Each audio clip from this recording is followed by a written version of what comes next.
What's happening? Thank you everyone for being here. Let me check. Yep, audio working. So thanks so much. Normal America Show. I'm your host, Rob Knorr. And these are just daily updates I'm doing on having COVID. For those of you who don't know, my wife was diagnosed with COVID Saturday. I have the same symptoms as her. I know I have COVID, so we've been locked down, quarantine, etc. And I just decided to do videos every day to kind of discuss how I feel and what it's like going through it. So let's get to the good stuff. What's up, Abaddon? I would say I feel worse today than I have in previous days, but only marginally, not horribly. I had a fever that ranged a little higher today, approaching 101. My wife's fever's been down. I have a headache that's kind of a new symptom, but I think that's because I'm a little more stuffy, so it's kind of like a sinus headache. But other than that, the cough has waned. The taste has continued. My taste and smell has continued to deteriorate. But that's about it. It isn't terrible. It's not horrible. It's by no means the worst illness I've ever had. It's right in line with basically, I get sick basically once a year around this time, and it's similar to that. So, yeah. You getting your sense of smell back as of an hour ago? Awesome. So, yeah, and it's one of those things, if you can motivate yourself to get around and do stuff, like even doing these videos helps, and it makes me feel better. I can feel my fever break and stuff when I'm up doing stuff. So, it's not, by no means is it horrendous. Now, again, I know it's different for everyone. And if you're an older person, it's, could be more severe and things like that. But just giving you our honest interpretation. How many times have I been tested in all? 0. So to explain what happened, I do not have insurance. Because I transitioned jobs and I don't have insurance with my new job yet. My wife does have insurance, so we both were experiencing the same symptoms, mild fever, smell and taste.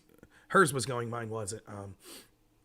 But the other symptoms, and because she's pregnant, she went and got a rapid test and it came back positive. The reason we got tested also was because people in her family were also testing positive, which we'd spent a lot of time with them. So I have no doubt that I have it. And even before she tested positive, once we found out people in our orbit that we are around every day tested positive, we started to basically quarantine ourselves. But we're older, boring people anyways, that's almost 9 months pregnant. So we weren't really hitting out in the town often anyways. So it's not like we were in contact with a lot of people. My job, selling life insurance, I was able to do from home anyways. Her job at S&T Bank, she wore a mask while she was at work, and but it is what it is.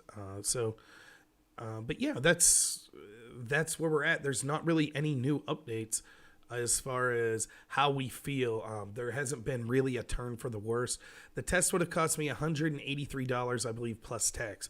I had some people incredibly donate a lot of money to me, like $100 to get that test. But I told them at the time, I'm not going to get the test unless here would be the reasons to get the test. If they give you some sort of medication that they recommended because you tested positive for COVID, that'd be one thing, but they don't. And so the only reason to get the test is if you test positive, you should be reasonable and quarantine. Well, I'm quarantining anyways. It's obvious that I have the exact same symptoms, the exact same fever and everything as my wife. So I know that I'm positive, and I just don't see, the the importance of spending $183 just for them to be like, yep, you have it. Even on the off shot I don't have it, quarantining with my wife's not going to harm anything. So, but yeah, I definitely have it. I'm definitely diabetic, says Leslie. Maybe. I don't know. A weight joke? Is that what we're getting at? You could probably do better than that. Yeah, there's a lot of tests that the cycles are too high. And so actually you're asymptomatic and not contagious. The New York Times even did a story on this. But I'll say this.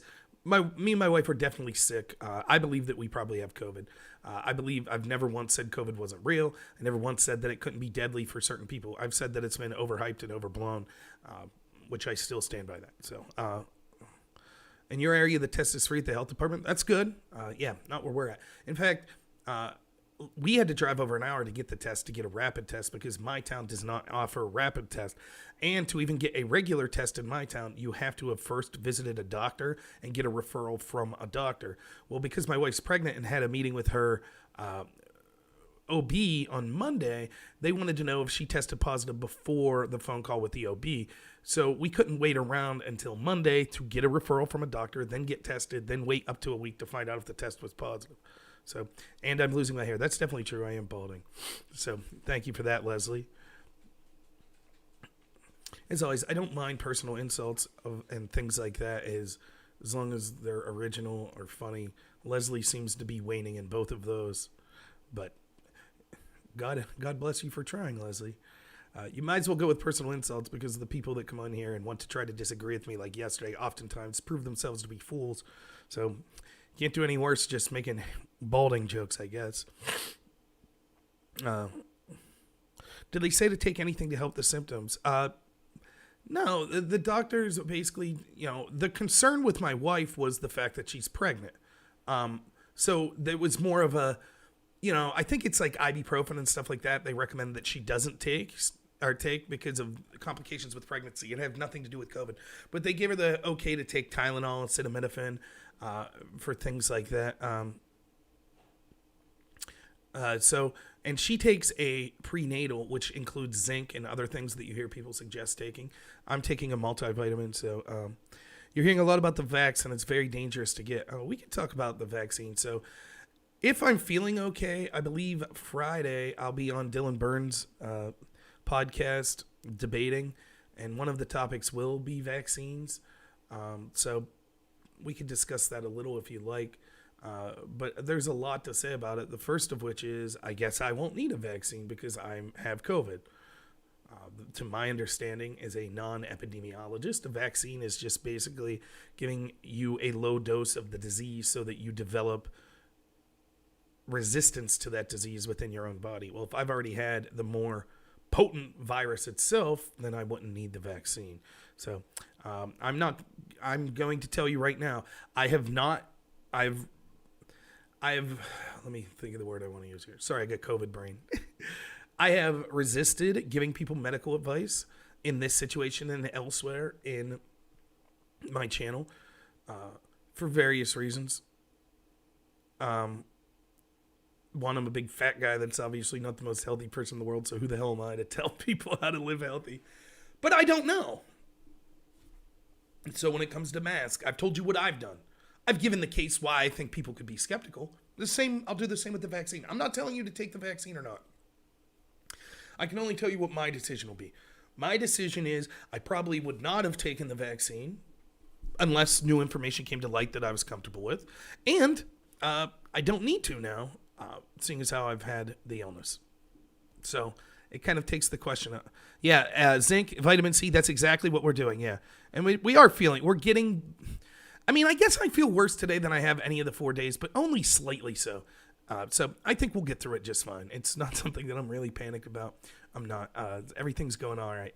So, but let's talk about the vaccine. Why not? So here's the first question I have about the vaccine. We have, for example, Obama and I believe George Bush and others have came out and said, we'll take the vaccine publicly. And you hear all these claims from Democrats saying, oh my goodness, it would be dangerous if, Trump supporters refuse to take the vaccine. This will be dangerous. And oh my goodness. And perhaps we should attach stimulus checks to people getting the vaccine and things like that. So the idea is that questioning this vaccine could be dangerous. Well, let me give you reasons to possibly question a vaccine. If you take the Democrats' own words for themselves, prominent Democrats, you would have many, many reasons to question the vaccine. Again, let me be quite clear here. I'm not telling you to take the vaccine one way or another. I have no knowledge whatsoever on whether or not the vaccine will be effective, if it's dangerous in other ways. I don't know. So please do not take this as interpreted as me telling you one way or another to take a vaccine. What I am telling you is this. We heard the Democrats and even health experts say for months when Trump was saying we're going to have a vaccine by the end of the year. That's impossible. That's what they said. That would be too fast. It's too rushed. I don't know that I would trust that. And that's what the Democrats said. Now that we have that vaccine, now they're all saying, oh, of course you have to take it. What happened? What changed in a month? Oh, just because the election's over? Remember, Cuomo came out, as did Kamala Harris and Joe Biden, and expressed concern that Donald Trump would rush a vaccine and they may not trust it. All three of them, prominent Democrats.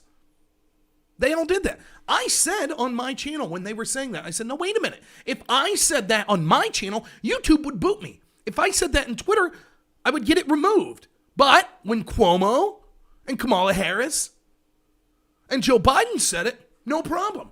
Where were the Democrats? Where were they? Have you heard one of the people that are saying, oh man, if Trump supporters don't take the vaccine, that's horrible? Have you heard one of them that spoke up when Joe Biden and Kamala Harris and Cuomo expressed reservations about the vaccine? Did you hear one of them say, wow, that's horrible?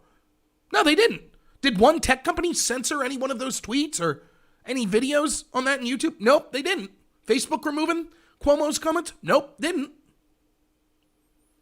So once more, what we see is you see elected leaders in the establishment, particularly the Democratic Party, engage in hypocritical actions that make people distrust these medical situations. And then they say, oh my God, can you believe people distrust it? You did it. Not to mention, we know that coronavirus, obviously in different forms, have been around for a long time. And despite much effort, there has never been a successful vaccine of it. And the quickest I think that we've ever developed a vaccine was like 3 or 4 years. So, think of it this way. If someone, if your buddy was like, hey, I came up with a cure for, whatever, the doctors haven't been able to, they've been working on it for 20 years, but I came up with a cure in my garage, you'd probably be like, I don't trust this. Now, that's not an analogous situation exactly with what's going on. But when medical science has been basically turned on its ear because a vaccine that even medical scientists and our leaders were telling us would be impossible to do in under a year, all of a sudden gets accomplished, can you blame people for having questions? And it's not as if our federal government doesn't have a history of either botching or intentionally screwing with people when it comes to medications. Tuskegee experiments, anyone? I'm not saying that that's what they're doing with the vaccine. By the way, Candace Owens made that connection last night on Tucker, I saw. But I'm not saying that's what they're doing with the vaccines. I'm just saying I could understand people being reserved. That's it. We have a disease that from the majority of people is 99.975 survivable with little to no symptoms that are permanent. Are you going to, in the name of that 0.005% chance, are you going to take an unproven vaccine? I don't know. And again, it's something for everyone to answer.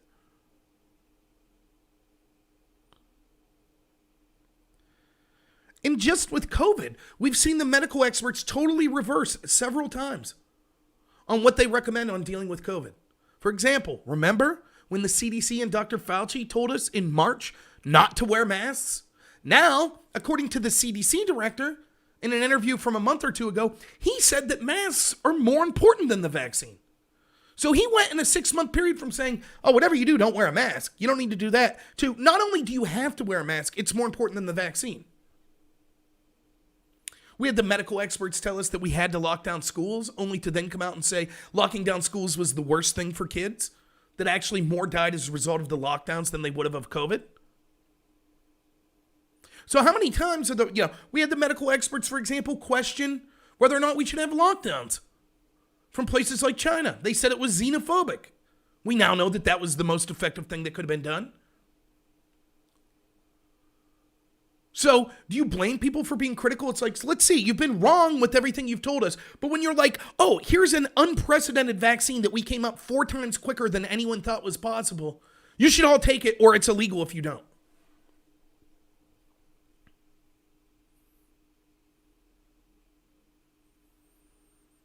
I know, I'm not dead yet. Who would have thought? I like Candace Owens, yeah. I don't agree with everything she says, though.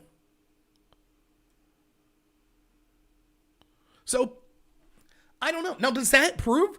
Well, because of all this, the vaccine is horrible. It's plus there's the financial incentive behind the vaccine.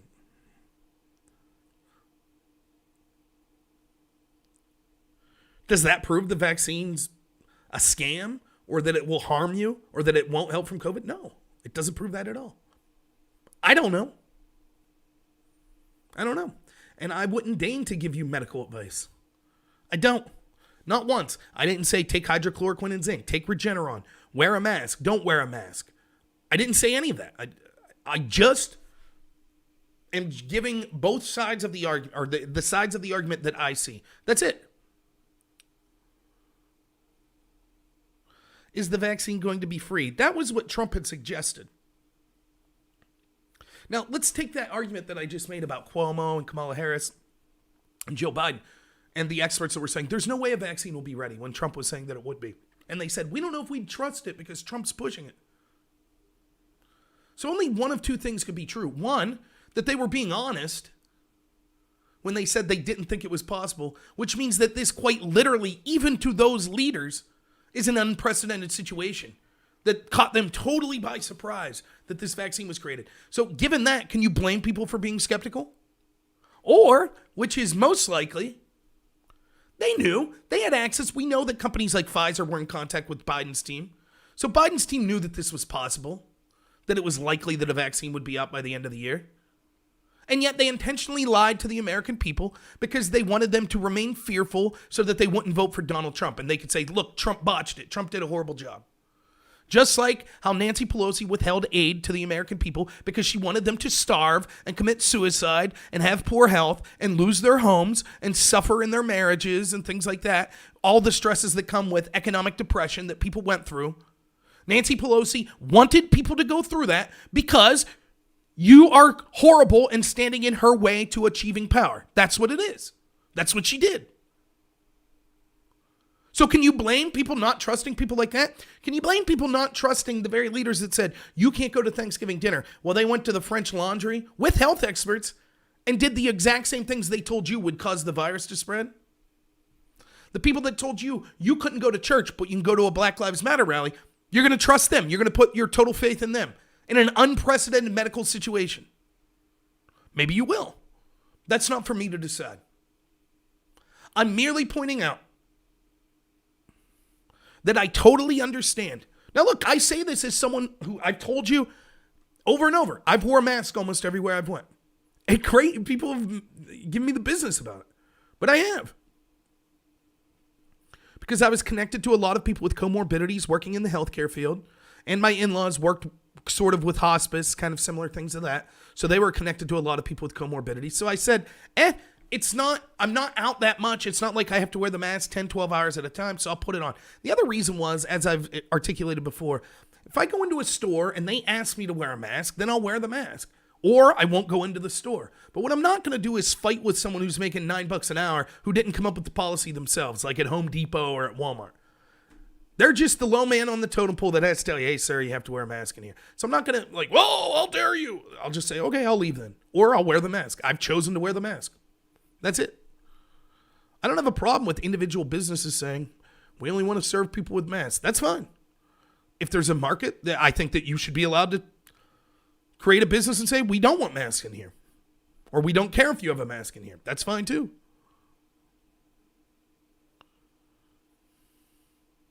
Feeling all right. A little worse than the day before, but hopefully rounding the corner, doing all right.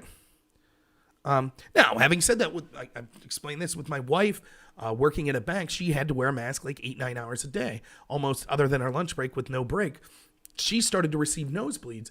When she went to her OB, she thought maybe that's just a normal thing during pregnancy. He said that it was due to pregnancy, but it was because she was wearing a mask so often. So the doctor instructed her to take a break like every hour and make sure she was pulling her mask down. So I'm doing all right, yeah. But the point is this, you could disagree with me. I'm not advocating forcing you wear a mask. That's not what I'm doing. I'm saying I made the personal choice to wear a mask. It's like with the vaccine, that's the exact same approach. I don't have to take the vaccine. I probably wouldn't have anyways. But I won't have to take it seeing as how I got COVID. But I probably wouldn't have anyways. I'm not telling you to take it or to not take it, though. I'm just giving why I could see people viewing it on both sides. How did I get coronavirus? I have no idea. If I had to guess, I would say it's probably, I don't know. It could have been through my wife working at the bank. That's where my family would have been in contact with the most people. But there was also us. I was truck driving, running escort car for 2 weeks. I could have came into contact with someone there and then spread it throughout my family. I visited my parents and could have got it through there, but none of them have it. So I couldn't tell you. I don't know.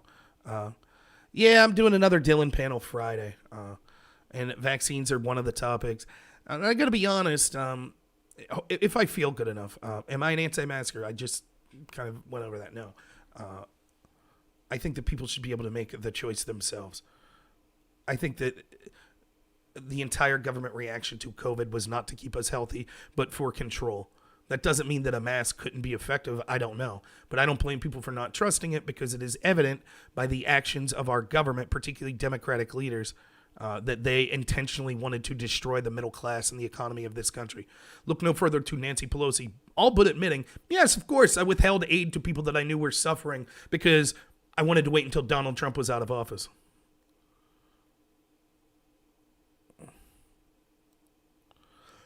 Washington Post article says COVID survivors still need vaccines. Sure. I'm sure it does, but a mask is a sign of compliance. Is it? I don't know. Do you believe in free markets? Do you think that a business has a right to tell you to wear a mask? Ask yourself this. Is there at least a reasonable argument that a mask could be somewhat effective? I think there is. I don't know if it's true or not, but it's certainly not outlandish.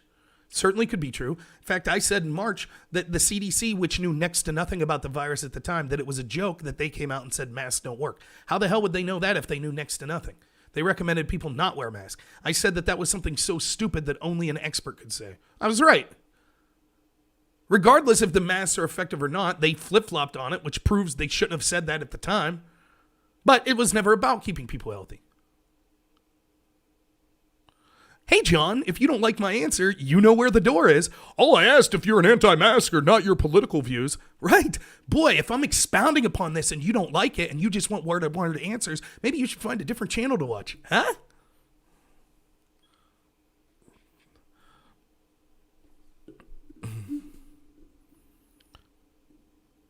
The idea of the government forcing mask mandates is different. But if I own a mom and pop shop and I go home to take care of my 90-year-old mother every day and I say, hey, I would prefer people wear masks in my business. Why is that bad?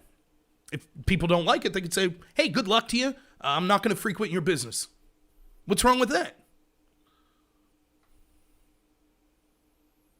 Flag has 50 stars. Apologize.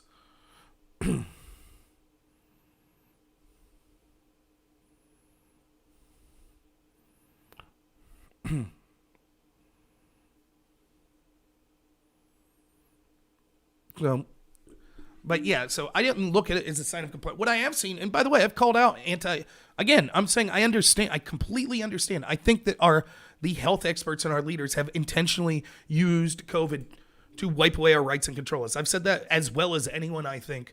I said that when it was unpopular. I criticized Trump when he was defending Newsom and was defending Cuomo and their lockdowns. I criticized Trump on that and said that it was an outrage. I've said over and over again that the one thing that could destroy this country isn't the virus. It's not even the economic fallout from the lockdowns. It's the people willingly giving up their rights anytime the government says there's something to be fearful of. I've said that over and over again. However, having said all that, I will criticize people that are so anti-mask that they're like, well, I know Walmart says I have to wear a mask, but I'm not going to wear one. I'm going to go in. And then when the girl up front that's making $9.50 an hour tells me I have to wear a mask, I'm going to get my camera out and scream in her face. Why? If you know they want you to wear a mask, don't go there. Take your business elsewhere. How's yelling at some girl that has no control over that situation helping anything? That girl doesn't care, probably. She's just trying to get paid. That's all. Now, it's a different question entirely when you're talking about should the government be mandating masks. That's different. I agree.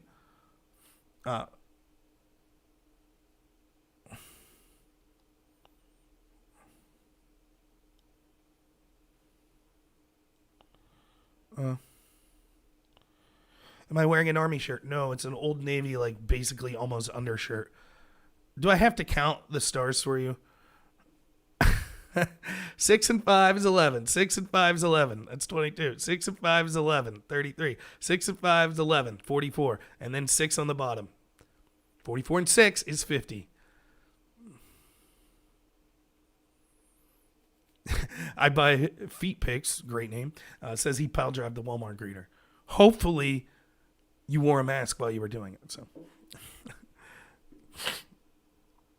governors require the mask, not the store owners. That's true in some cases. However, many store owners chose not to enforce it. And it's an even better argument. And so if the government is enforcing it, not the businesses, why are you yelling at the business? They just don't want to get fined. Let me tell you a story. I think, particularly in Pennsylvania, our governor, Tom Wolf, is one of the biggest dictators. It's outrageous. He literally should be prosecuted and facing the death penalty. I truly mean that. He should face the death penalty or life in prison. Him, his health secretary, Levine. I truly mean that. I'm not advocating violence. I'm not advocating doing any extrajudicial activities on them. That would be horribly wrong. But they should face the justice system for murder and should face the harshest penalty possible because they intentionally put COVID patients into nursing homes. And furthermore, our health secretary Levine took her mother out of a nursing home while she told us how safe they were and then intentionally put COVID patients into nursing homes. That is something that is so heinous, it defies the fact that it was out of ignorance because even the average person knows if you're locking down people because you don't want to spread COVID, the last thing you want to do is intentionally spread COVID into nursing homes where you know it would be most dire. And so it's clear that this wasn't done out of stupidity. It was done intentionally. And Governor Tom Wolf and Health Secretary Levine should face the death penalty after a trial, as far as I'm concerned. I truly mean that. And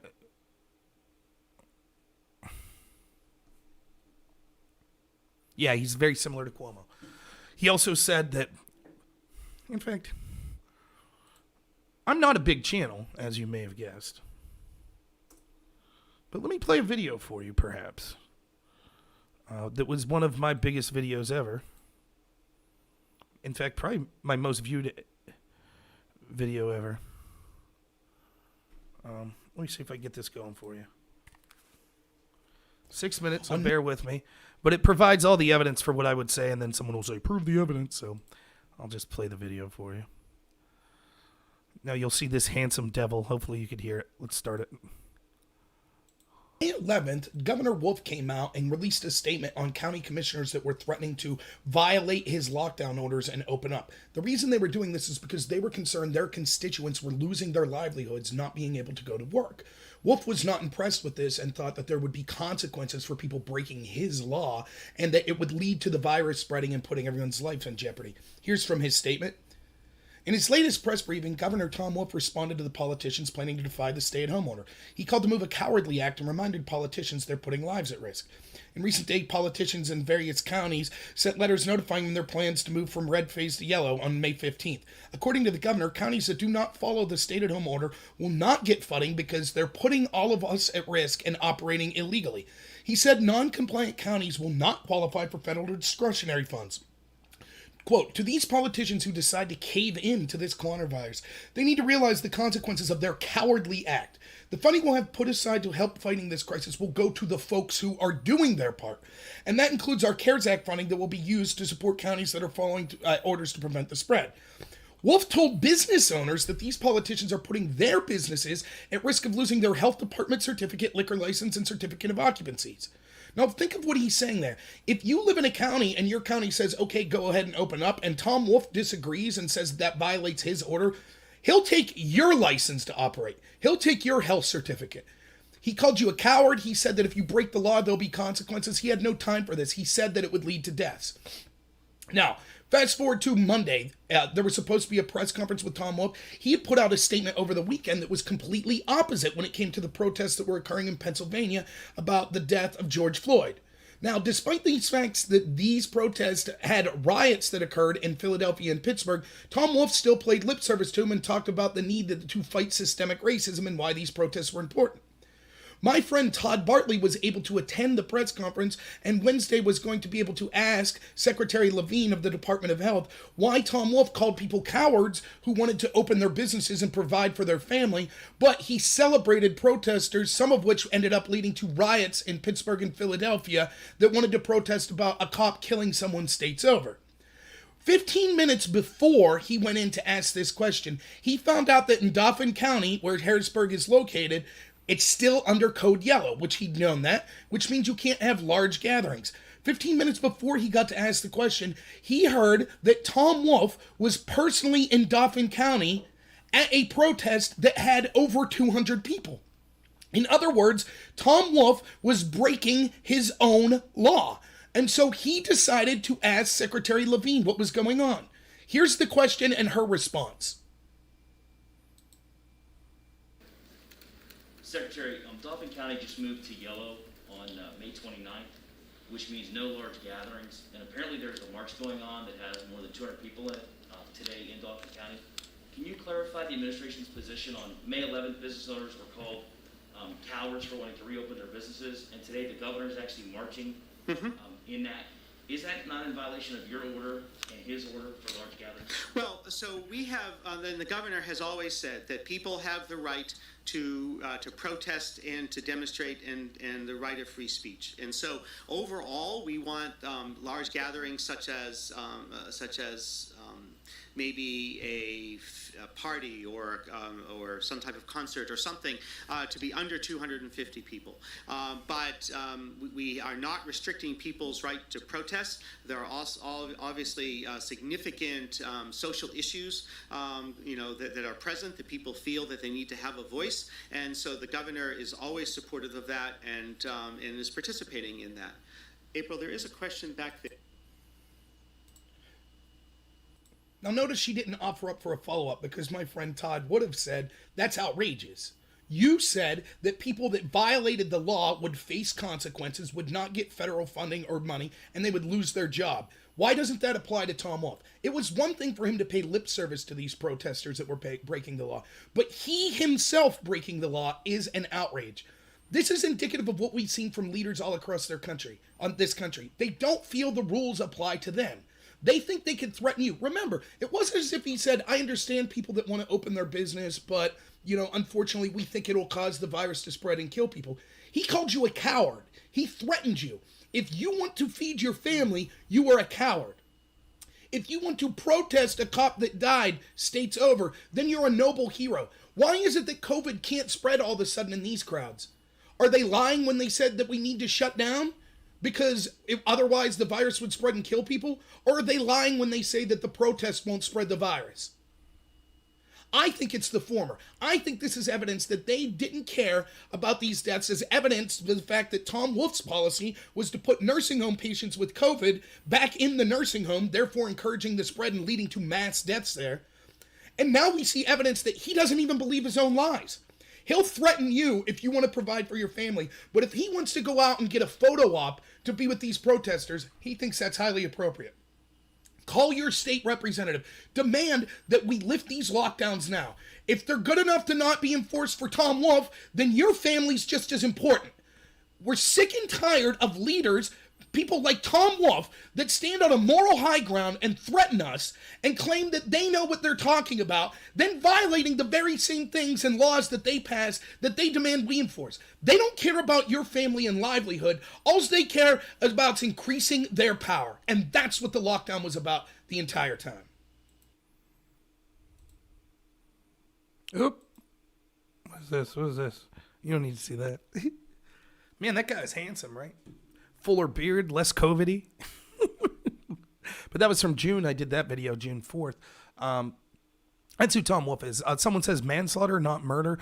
Or murder, not manslaughter. Yeah, murder. How many tens of thousands of people are dead because of the wanton act? I guess maybe the technical term would be manslaughter. I don't know. But the death penalty or life in prison should be offered, because if you're talking about they caused one death intentionally, that would be horrendous. We're talking about tens of thousands of deaths. So yes, Levine and Governor Wolfe should face those consequences. And there's a difference, and I talked about this on yesterday's show. There's a difference to someone acting out of ignorance and doing something and then people end up harmed. Politics is a difficult job, and reacting to an unknown virus is a difficult job. I said from the get-go, I'm someone who's a liberty-minded person. If you watch the video at the top of my channel, I talk about, it's a 7-minute promo video for my channel, and I talk about the reason the United States is the greatest country in the history of the world is because it was founded on documents and founding fathers' ideas that showed that the individual is the heart of the country. An individual's freedom and responsibility are the greatest thing. Because we focused on that, it allowed our country to be great collectively, because every individual had merit, had responsibility, had liberty. Most countries at the time were operating under, some sort of oligarchy, some sort of monarchy, something like that. Said only, now certainly there were horrible things that were done at the founding, slavery and things like that, and all of that should be corrected, or it has been correct. But the idea of all people created equally and the importance of the individual is what made this country great and what we should continue to strive for. What we see instead with people like Tom Wolfe and what these actions are, they're taking away people's liberty. That's what this is about. And it has to do with their embracing of globalism. They want more power for themselves, and they want to destroy the individual and make everyone reliant on the government. They want to destroy individuality. It's everywhere. It's not just politically. You see it culturally. If you disagree with the mob, you get censored. You get your house burned. It doesn't matter.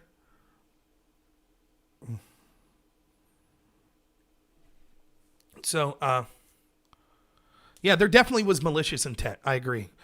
By the way, thank you for the people saying that the channel has potential and that that you like what I'm doing. I appreciate that. I do. I appreciate everyone that watches. I really do. Even if you disagree with me, absolutely. RQTZU, no, I don't want to become famous, nor do I want to buy followers. Thanks, though. But anyways, the difference is this. We're talking about the difficulty of, so I'm talking about the importance of personal freedom. However, I understand sometimes there's a need to make sacrifices. For example, you have your First, Second, Third, Fourth Amendment, your Bill of Rights protections. But there are circumstances where temporarily those may have to be somewhat restricted.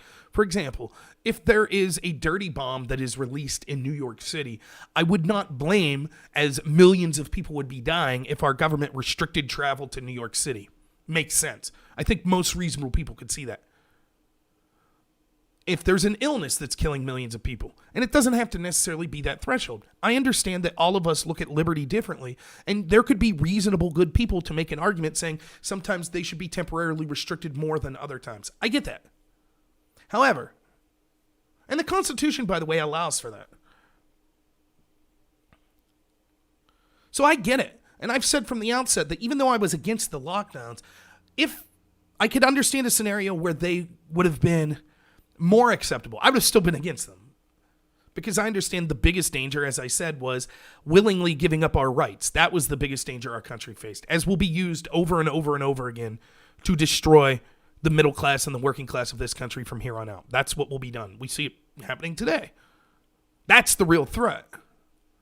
But let's say that you're Governor Tom Wolfe and you make this, you're like, look, I'm going to be as transparent as possible. Here's all the cards on the table. Here's how many people we think will get infected. Here's how many hospital beds they think they'll take. Here's how many people we think will die. So we need to temporarily make sacrifices. I, Governor Wolf, am going to make those sacrifices the same, if not more, than every other person I'm asking to make those sacrifices. They will not be arbitrarily applied. They will be applied evenly, regardless if you want to feed your family and go to work, or if you want to protest for George Floyd, or anything in between. Everyone will have to follow the same orders. This will be temporary. We will update you every day and be as transparent as possible. And here is exactly our evidence as to what the threshold would be for when we think it's necessary to take steps like this. In other words, how many people do we think will be massively ill, which justifies us doing this? Here is exactly our evidence as to why we think this will be effective. Had they did that, that's what I said. Those basic questions need to be answered before we voluntarily give up rights. And they weren't. They weren't by Trump. They weren't by the federal government. They weren't by Fauci. They weren't by the CDC. They weren't by Tom Wolf. They weren't by Gavin Newsom. They weren't by Cuomo. Instead, when you ask questions, they said, "What, do you want grandma to die?" That's what they said. But even if they would have made the wrong decision but been transparent and then came out later and said, "Look, it is evident now that we don't have good evidence that the lockdowns were actually helping. And in fact, we do have evidence that they're harming the country in other ways. So yeah, we made a mistake." I get that. Nothing in life is always completely black and white. So I could have accepted. I would have said, "I knew, I had a gut feeling you were wrong, but at least you admitted you were wrong. And you were transparent as possible." That I could have respected more than what we saw instead. What's up, Disabled Vets Perspective? How you doing, man? Appreciate it. Yeah, of course they're the ones that killed grandma. But the reason I'm making this point, and Scott Adams was talking about this today in reference to Nancy Pelosi, here's the point I'm trying to make. You can have a leader totally drop the ball and screw up. And people could die as a result of that. And many times that could still be criminal or horrible. For example, the Flint water crisis. Let's look at that as an analogy for a second. Let's say people actually died or had their illness or their health severely impacted because a bunch of politicians allowed the water pipes to be horrible in Flint, Michigan. Now, if they allowed them to be horrible because they just were lazy or they were ignorant, that's bad. And they should be held accountable. But that's not as bad as if they knew it, but were greedy and saw personal gain in allowing those pipes to be horrible. That's a worse crime. Can we all agree with that? Even not saying the first thing is good. That's what Governor Tom Wolf did. That's what Cuomo did. That's what Governor Murphy did. That's what Governor Whitmer did. And their health teams in Pennsylvania, New York, Michigan, New Jersey. They intentionally sent COVID patients into nursing homes, causing tens of thousands of people to die. That's what they did. This wasn't we didn't know. They knew. That is a crime that should warrant life in prison or the death penalty. And the fact that it's not even a major story in this country because our press is garbage shows just how far we have to fight back culturally to take this country back.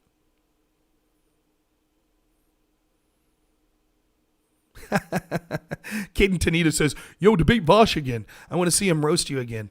Yes, I understand in the eyes of Vaush supporters, they think that Vaush did a great job, even though I proved over and over again he would make statements that were just flat out untruths. Like when he said, the only reason that the emissions are down in the United States is because of COVID, when in fact our emissions were down greater than any European country as in 2019 before COVID. But of course, Vaush supporters didn't care about that. And over again, when he would make these boisterous claims that turned out to be untrue, you guys just don't care about it. Now I understand it appears when it's 6-on-2 or 7-on-1, it appears that the side that gets to talk for 80% of the time must be winning the debate, but that's not in reality what happened.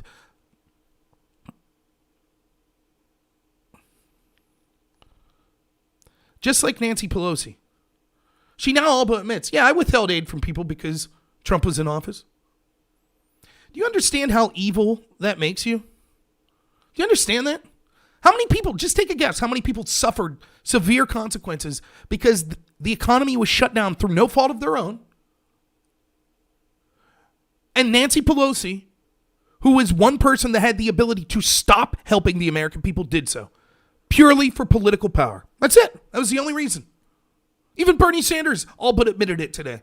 Yeah, it was a mistake to not sign off on Trump's package.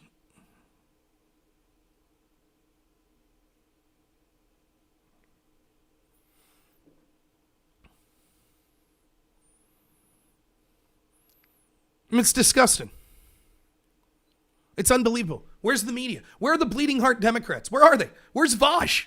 Where's Destiny? Where's all the people on the left that claim that they're more morally superior? Where are they? Where are all the people that come on my channel?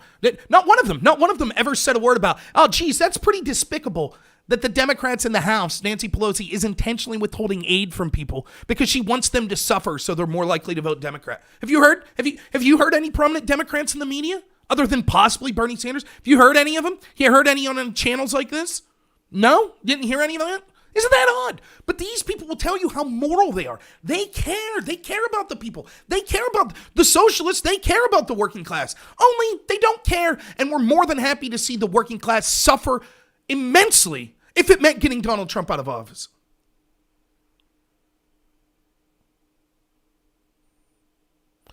Yeah, Democrats suck. You'll never hear them defend the corporate Democrats. Strange, they were all defending Joe Biden and voting for him.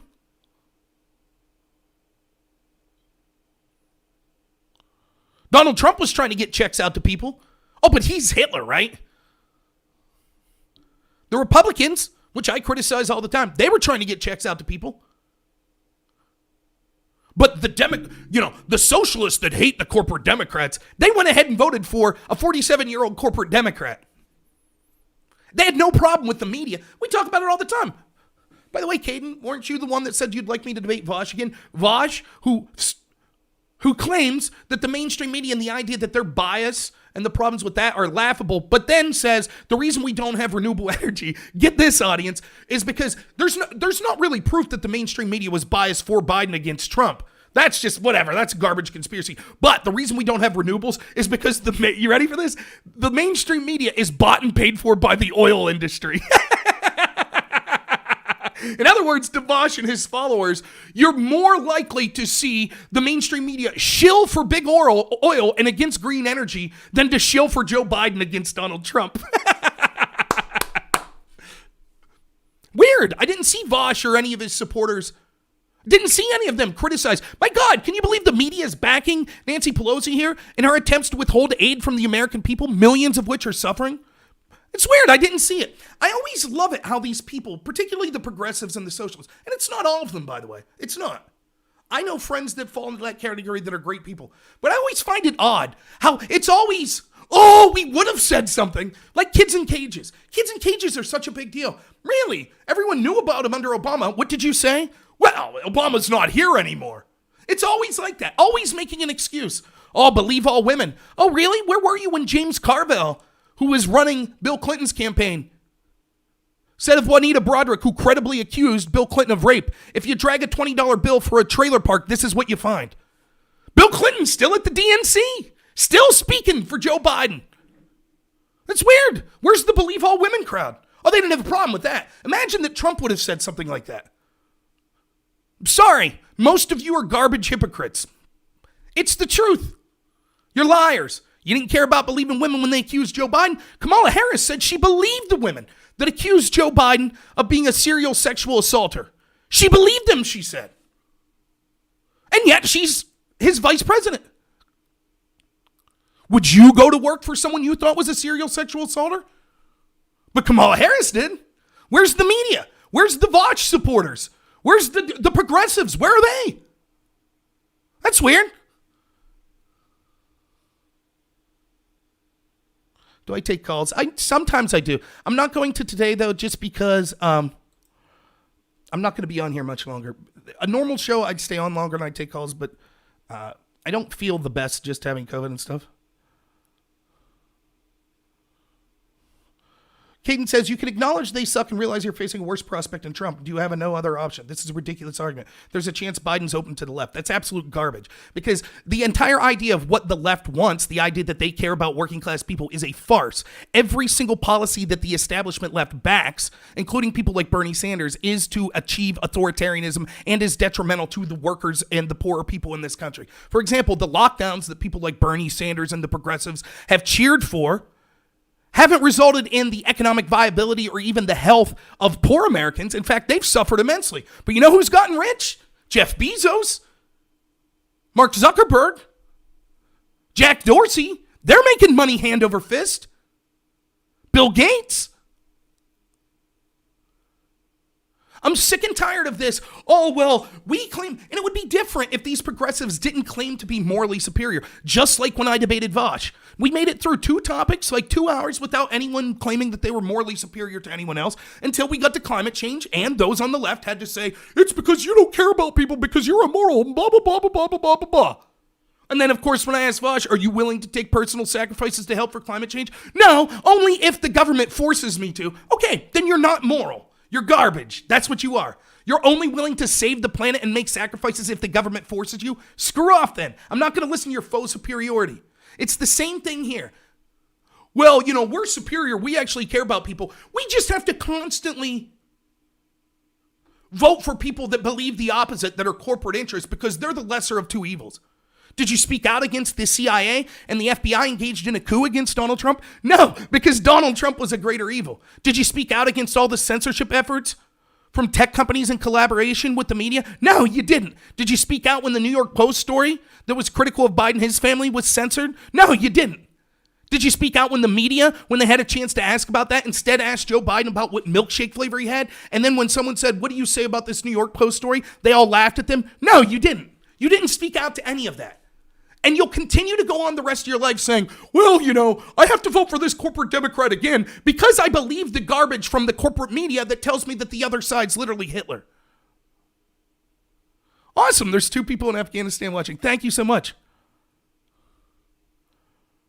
Also, lockdowns, what an exaggeration. There were barely any lockdowns. Tell that to the people that lost their jobs, that were told that they couldn't go to work. Tell that to the elderly people that died in nursing homes because COVID patients were intentionally put there, but they couldn't visit their family because they were locked down from being able to have visitors that are family. Tell that to the people that were unwilling to go do things like weddings for their family, or some cases were fined for going to weddings and things like that because of the lockdown orders.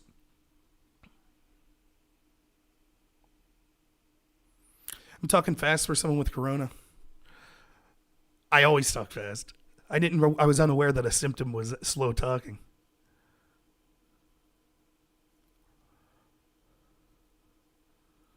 I understand most progressives would agree with me on so many things. Okay, Caden, tell me exactly what was worse. Tell me what's your biggest issue. Why was Trump more of a threat than Joe Biden? Why was it necessary to vote for a 47-year-old corporatist who has engaged in racist statement after racist statement, who eulogized a grand cyclops of the KKK,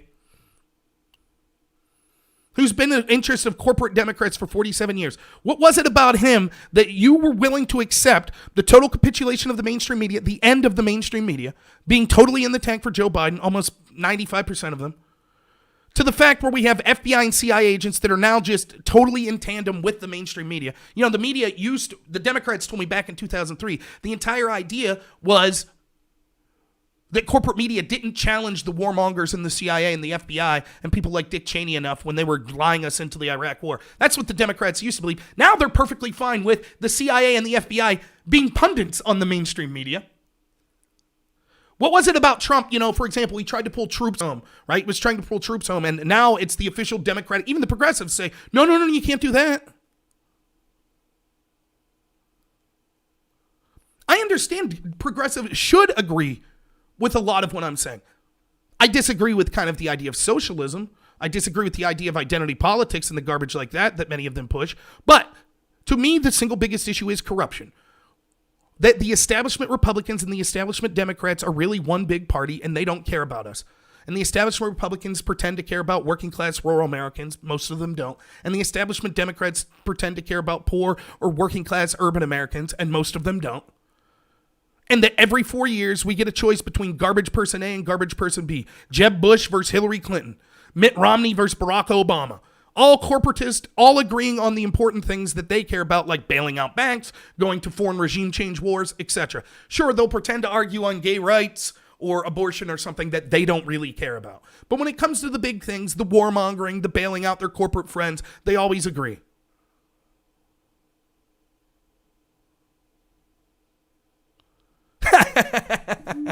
You have to vote for Joe Biden, who helped engage in a coup, working with the intel agencies, who eulogized the Grand Cyclops of the KKK in hopes of getting progressives elected down ballot. We had to cheer for the total capitulation of the media and a coup against the president from our intel agencies in the hopes that we could get progressives down ballot. Let me suggest this to you. If you're cheering for literal authoritarians to hope that down ballot you could get people that you think will fight authoritarians, now this might blow your mind. Maybe those people aren't really fighting authoritarians. Maybe they are the authoritarians.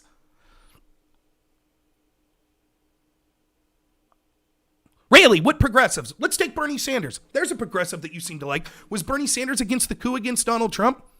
No, he wasn't, was he? Did Bernie Sanders vote against the impeachment? No, he wasn't. Did he ever speak up about the quid pro quo that Joe Biden offered during the Obama administration to the Ukraine? No, he didn't. Did Bernie Sanders speak up about the terrible nature of the corporate media and how one-sided it was against Trump? No, he didn't. Did Bernie Sanders speak up when the New York Post was censored by tech companies and media companies when they reported stories critical of Joe Biden? No, he didn't. But he cares about the people.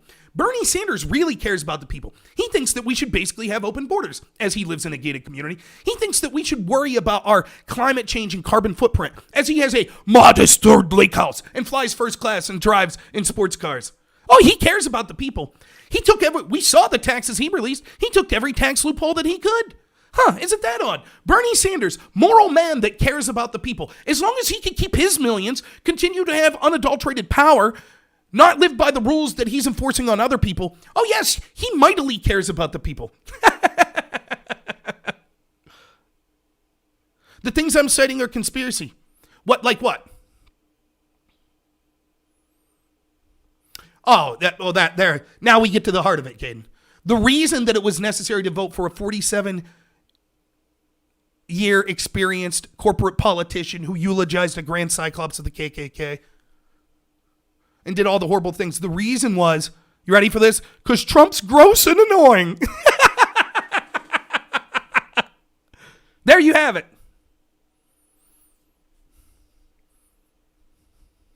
There you have it. Now, when I talk about how I think the big issue, even more than election day fraud, the big issue is if we allow tech companies, the mainstream media, academia, the entertainment industry, and the majority of corporations in this country to all control the flow of information and back the establishment as they have, there won't be the need to steal any ballots in the future, because you will have people like Caden here that says, it doesn't matter how much corruption and things like that I see. If I'm convinced by these same media, academia, CIA, FBI, Democratic Party, corporations, entertainment industry, that the other side is, and I'm quoting, gross and annoying, well then they'll still have my vote.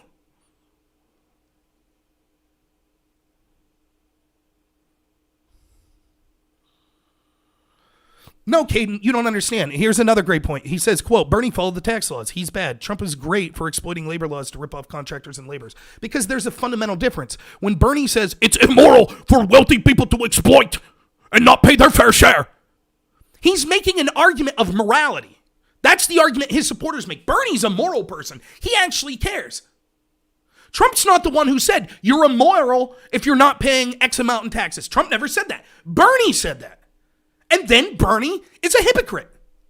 That's why I'm not saying Bernie's bad. If Bernie's argument was, look, yeah, I don't have a problem with wealthy people only paying like 15% in taxes. That's what I do. That would be different. When Bernie says, not just is it strategically smart for the rich to pay their fair share, but it's immoral for them to not do so. And then, as one of the richest people in the country, he chooses not to. That's what makes him a bad person. Because he is a hypocrite. For example, I believe in gay marriage. I don't have any problem with gay rights. I don't care at all. I have a lot of gay friends. Don't care. If a politician comes out and they're just a regular politician and a story breaks and says they're gay, I don't care at all. However, if a politician who's running on gay marriage being illegal and says being gay is immoral, and it turns out that he's buying male hookers, then I care because he's a hypocrite. Do you see? That's what's going on with Bernie. No, you're missing the point. Vaush called me out on this too. Yes, because you and Vaush are incorrect in your understanding of this. The argument is, if you are going to make the point, it is immoral to not have people donate this money to fight climate change or to provide medical care, etc., and then you choose not to provide that money, you're not a moral person. That's the point. You don't get to claim that you care about people if you're only willing to help them if the federal government forces you to. So your statement, the only politicians you've seen that actually care about people are progressives, then why are the progressives living high on the hog, almost all of them? How much money do you really think it takes to live a year? $100,000 per person? You live quite comfortably.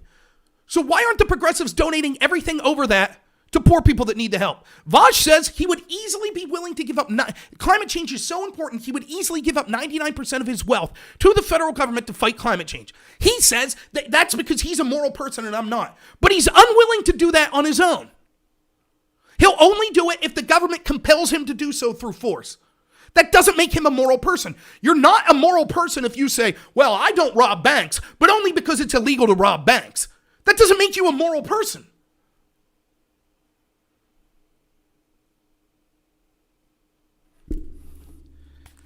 All right.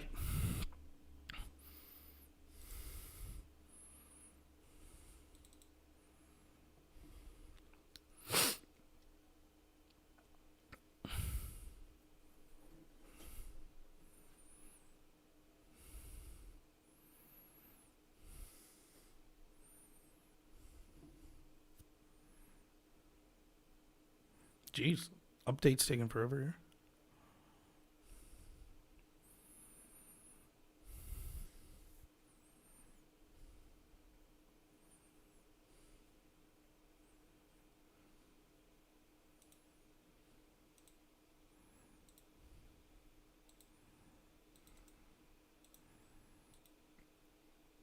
There you go, Caden.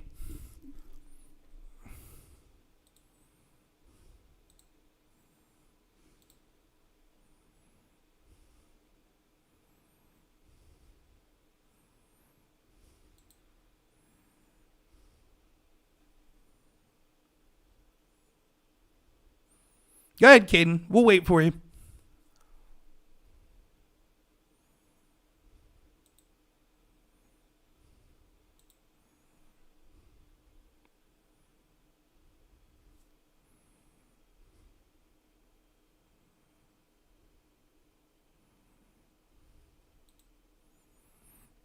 As we wait for Caden,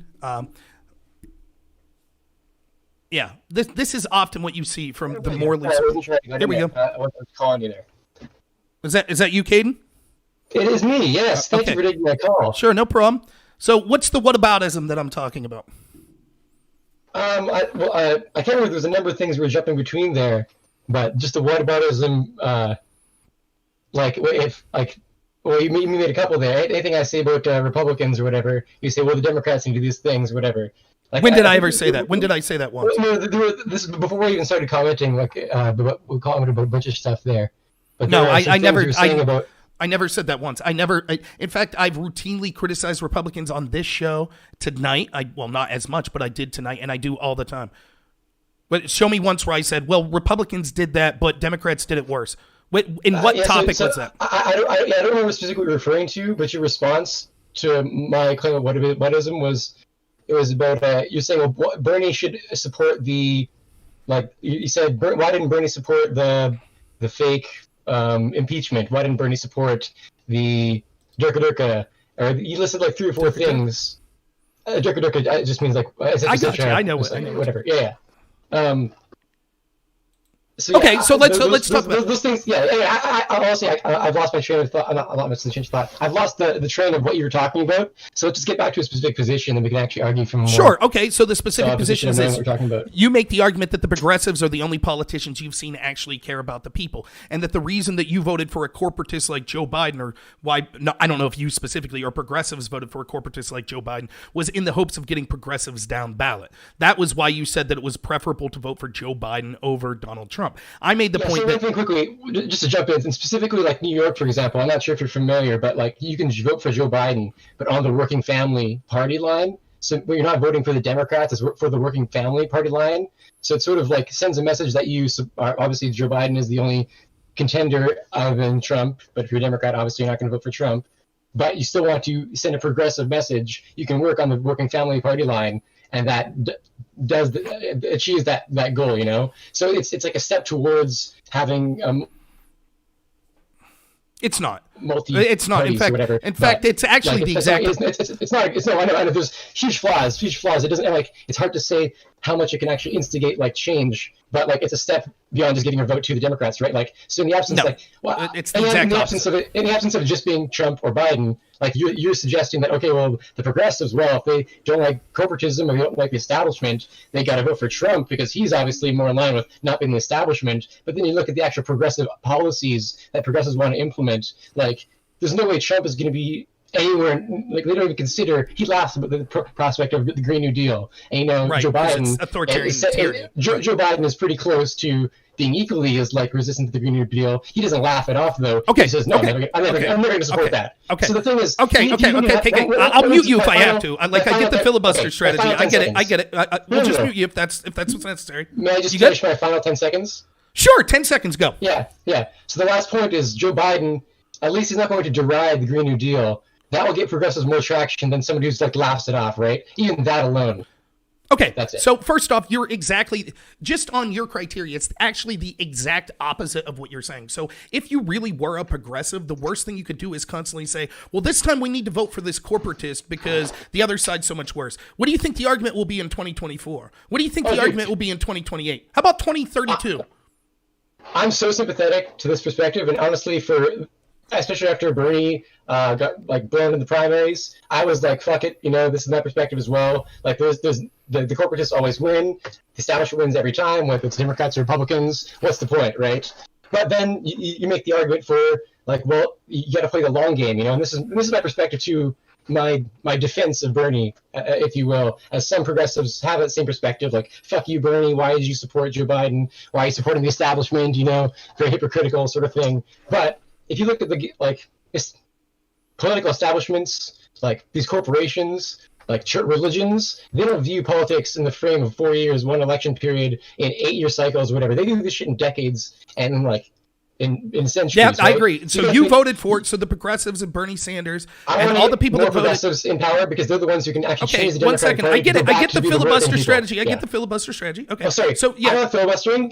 Since you've been on, you've talked on my show 80%, and I've been. So I apologize. Right. Since you've been on my show, you've talked 80%, and I've talked. Of course. No. My apologies. I just talked. No problem. No problem. So okay. So then what you're saying is then you understand that the establishment, that it's a long game. There is no doubt that because of that, there's only one issue that matters, and that's dismantling the establishment and the corruption that they have. It is clear that establishment, when it came out guns ablazing for Donald Trump, Bernie Sanders, the progressives, were willing to vote for that establishment because they thought Orange Man bad. So you have literally embraced the very group that you claim to despise the most because Orange Man bad. That's what Bernie Sanders did. That's what the progressives did. They literally backed the FBI, engaged in a coup against Donald Trump using unverified opposition research sourced by a Kremlin spy who they knew was a Kremlin spy to spy on Trump's campaign. They did that with almost the total capitulation of the mainstream media that covered for that with 4 years. Just so I know which point you're talking about. Are you talking about like Obama rigged the election in advance, listening to Trump, like whatever, or is this something else? I'm talking about the fact that, can you name me another time in history where we've had a sitting president use his FBI to spy on his political opposition? I feel like Watergate was something like that. Oh, no, I'm glad you bring that up. What Watergate was Nixon, two bumbling fools that worked for Nixon going through his opponent's hotel looking for dirt. What the Obama administration did to help Hillary Clinton was use the entire awesome power of the FBI, the most powerful intel agency in the history of the world, as opposition research against his opponent. Watergate was like 1/1000th. Now, what Bernie Sanders did by allowing that and never questioning it. By the way, not all progressives did this. Not all leftists did this. Tulsi Gabbard had a problem with it. I mean, Jill Stein had a problem with it.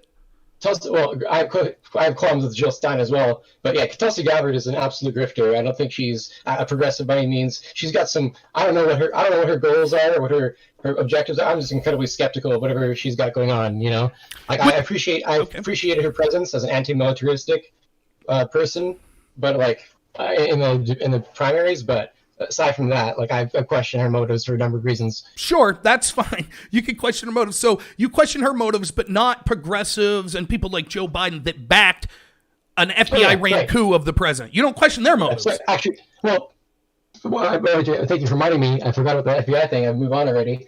I don't actually know. I can't even speak to the veracity of some of the claims you made. I know you can. I know. Well, I mean, like I would challenge you to provide a source. I challenge you to provide a source for your viewers that is like. I know. How about the IG report? Have you read the IG report?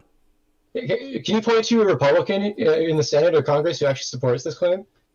Yes, Ted Cruz. Aside from Trump, Ted Cruz. Yeah, he actually supports that Obama was listening in on Trump or whatever, trying to rig the election against him. I don't know that anyone said Obama personally, but that has said that yes, that it was. We actually have the IG that did a report that said that the FBI lied 17 times in order to continue to get a FISA warrant against Trump's campaign to spy on them. They renewed that application 4 times, 2 times before Trump's presidency, 2 times during Trump's presidency. It was so bad that even the director of the FBI, James Comey, even the future director, Rod Rosenstein, both said that they would have never signed off on it had it not been lied to so bad by the FBI. Now, the question is whether or not they were telling the truth. So the heads of the FBI say, oh, we're sorry, the people under us lied to us. Nonetheless, we have the most powerful investigative agency in the history of the world using false information sourced by Kremlin spies paid for by Hillary Clinton to spy on Donald Trump's campaign. The Hillary Clinton thing. But like one thing, again, I'm getting sort of confused between the 2016 election and now this one, because like I know a lot of the Ukraine stuff got rehashed, like in 2019 or whatever, but it was a lot to do with stuff that happened in 2015 and 2016. From my understanding, the FBI was looking into not Trump, but the people who he was looking to have in his administration because of the conflicts of interest, like Flynn and Paul Manafort. Like, didn't they have weren't they already under investigation by the FBI or the Department of Justice or something? And Flynn was here was Flynn's crime. We've released the transcript, so we've seen it. See, it's you ought to question why you don't know this stuff. Where do you get your news from? Why don't you know that? Let me ask you this: hypothetically, if unverified opposition resource sourced by Russia, a Russian spy, was used to spy on our presidential team, and it was all bogus, do you think that's a big story? If it was all bogus? Yes. I mean. I think both sides try to weaponize like operation like shit like that just for political use, like whether it's true or not. Like you don't think it's a big story? I don't like honestly. If I saw actual evidence supporting it, or actually saw someone that's not the question. My question is no, that's not the question. The question is if this is true, hypothetically, if it's true, is it a huge story? If it's true, if all what you're saying is true, then absolutely that's a true story. Okay, well then if I could start to go through the IG report, for example, would it shock you to know that the IG report said 17 times the FBI had errors and omissions that was used to use... IG stands for what? The IG report said that the FBI over 17 times had lies or omissions in order to obtain a FISA warrant to spy on Trump's campaign. Would that shock you? What is an IG report? I'm asking. Oh, okay. The IG is the Inspector General Horowitz, who did an independent investigation of the Hillary investigation, of the Comey situation, and of the Russia investigation.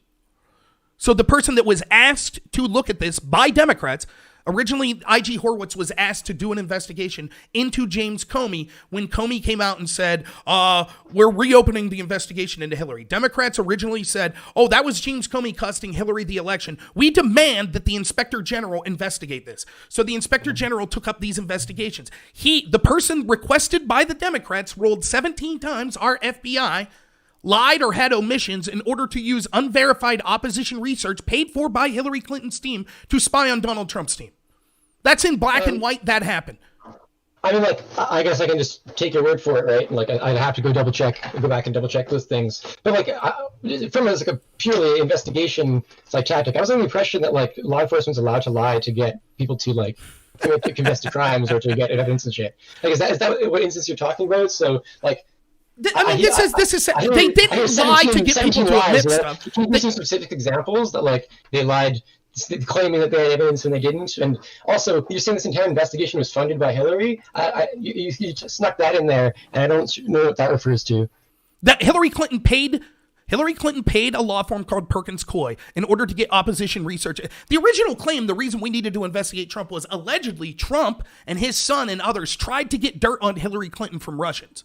And in order to prove that, Hillary Clinton, this is confirmed, paid a law firm called Perkins Coie, who then paid a British spy named Christopher Steele. Christopher Steele then went to what we now know from the FBI's own memos was a Russian spy, that the FBI investigated this spy since 2009 to receive a bunch of information that said that Donald Trump and his team, Paul Manafort, Carter Page, etc., were being offered stock in Russian oil companies to help steal the election, to engage in all these fraudulent practices against Hillary Clinton's campaign. They had a P-tape about Donald Trump that they would use as compromat, which is their word for they would use it to blackmail Trump. All of this was garbage. It was all paid for by Hillary Clinton, and it was sourced by a known Russian spy. Yet the FBI never verified any of it and used it to go ahead and obtain a FISA warrant. Now, just real quick, you say, is it legal for them to lie? Hilarious to see progressives defending law enforcement lying.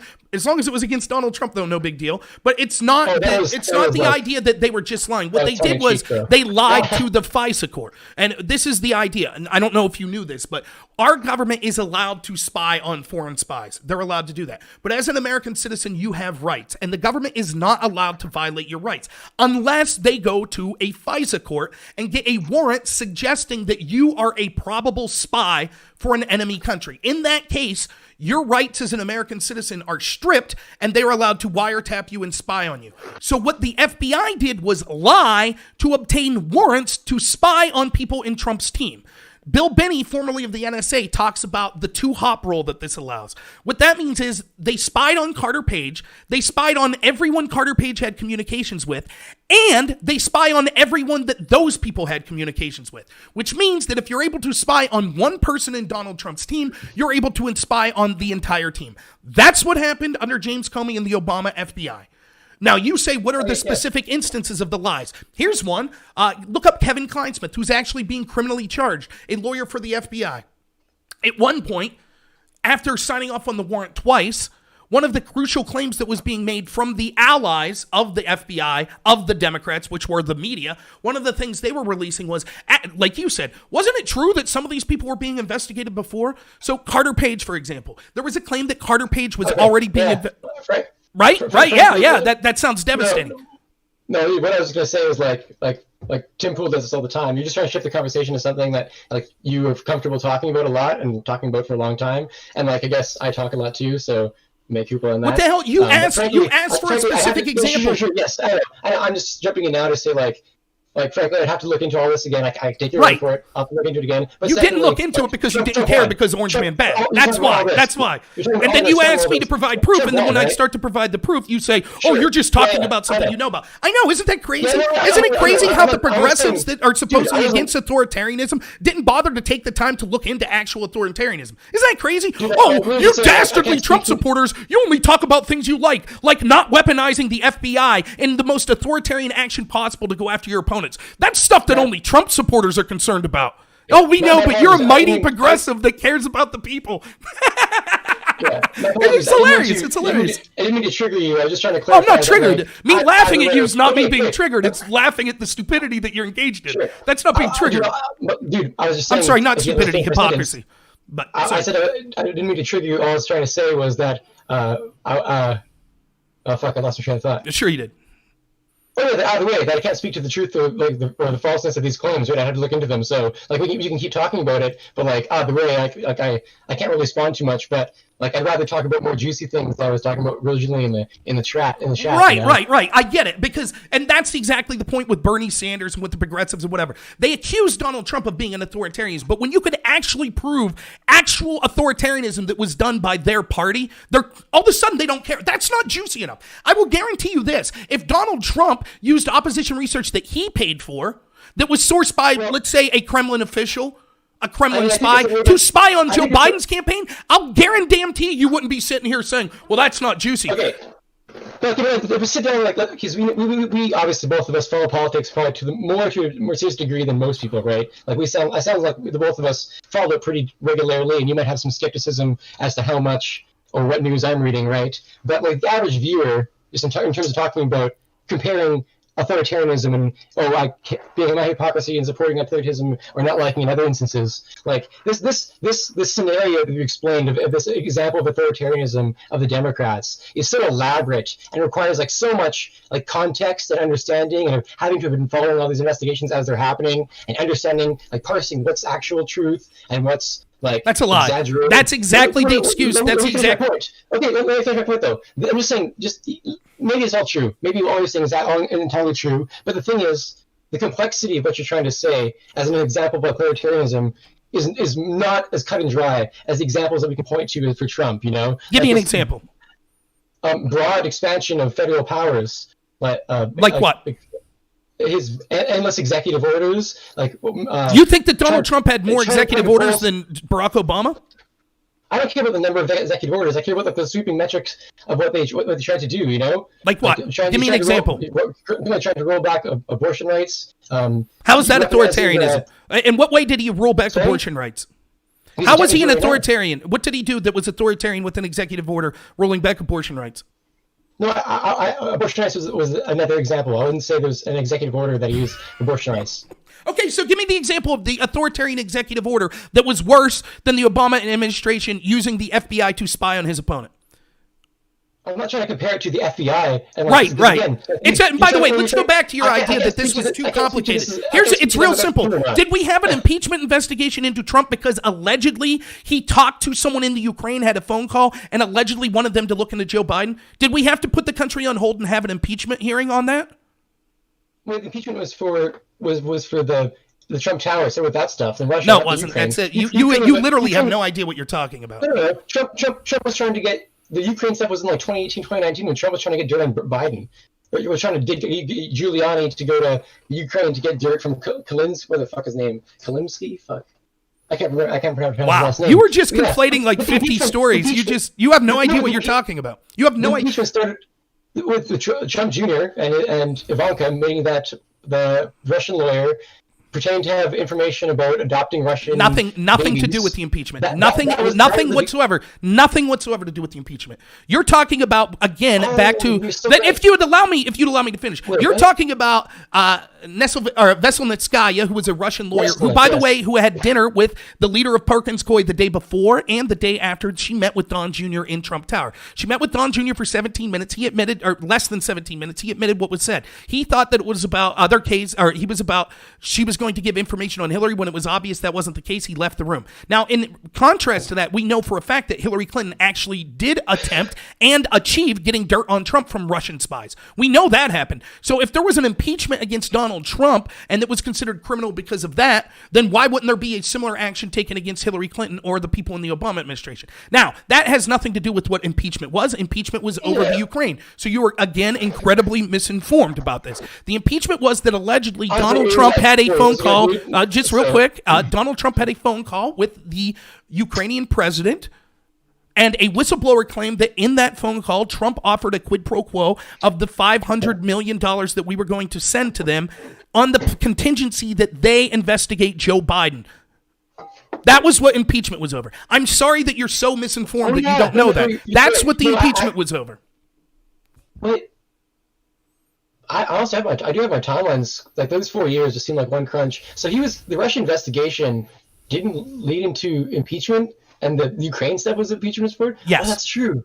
Right. the Of course that's investigation true. didn't do anything. Yeah, Right. that's so Yes. fucking funny. Okay. Yeah. So the idea was that Donald Trump allegedly issued a quid pro quo. Now, your argument that, well, this stuff that I'm talking about with the FBI and Comey and stuff like that, that's too complicated.